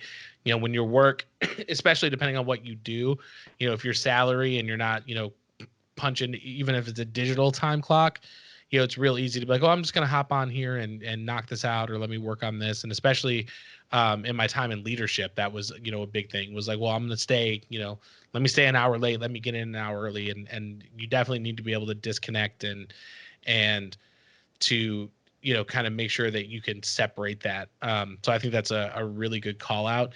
I think for me, the only thing that I would say is, a lot of us are spending more time with our family right now than probably we ever have, like, Yeah, it sucks. what's that? I'll tell you, yeah, it sucks. Oh, that's what I thought you said. I was like, no, It but is, it is. I would just, for me, I think a big thing for me would be, and this is for everybody out there, like if you are in that situation, um, have patience and realize that, your partner, your family members, they're all going through the same feelings that you are. This isn't, just affects one person, but right now what's going on is affecting everybody. So, have that patience, give that little bit of extra slack, and, hug your family members, hug your wife, hug your husband, hug your kids, tell them that you love them. And that's really, I think, what we need right now. And when you do have to make those essential trips, when you do, have to go out and pick up food, or, you're fighting for toilet paper or Clorox wipes, when you get to that checkout, or, just let that person know that they're appreciated. Because, those are the folks that they didn't do the 4 years of college. They never, I think a lot of people right now are struggling with the fact that, like, oh, wow, like I am somebody who's kind of keeping the world moving. And, I'll tell you, like, if I worked at Kroger and was like, man, I just don't feel like going in today, like this wouldn't be the time where I would be like, I could justify doing it. Like I'd feel like I, kind of owed it to be there. So, just let people know that they're appreciated, and give a smile through the mask, or like a expressive eyebrow or something. But, just Maybe tell not the people eyebrow thank you. you just did, but Oh Well, man. I think we're going to come out of this with a lot different of a perspective than we had going into it. It's only been what, like 4 to 6 weeks, and we're already like living in a completely new normal. So, um, hopefully things will kind of bounce back a little bit, but we won't take as many things for granted as maybe we did before. So, I just wanted to say thank you guys for being here. You are our first all-star repeat guest. I really do. I super, super, super appreciate it. I've told you guys about this before, but you're two of my favorite people in the whole world. I can't wait to see you guys in public. I can't wait to give you hugs. I can't wait to see that little big man. I just want to squish him. So I just want to say thank you guys. We're going to sign off, but hang out for just a second after we stop. But again, thank you guys for listening. hope you enjoyed some movies or enjoy some of these picks, and we will see you next time. See you guys.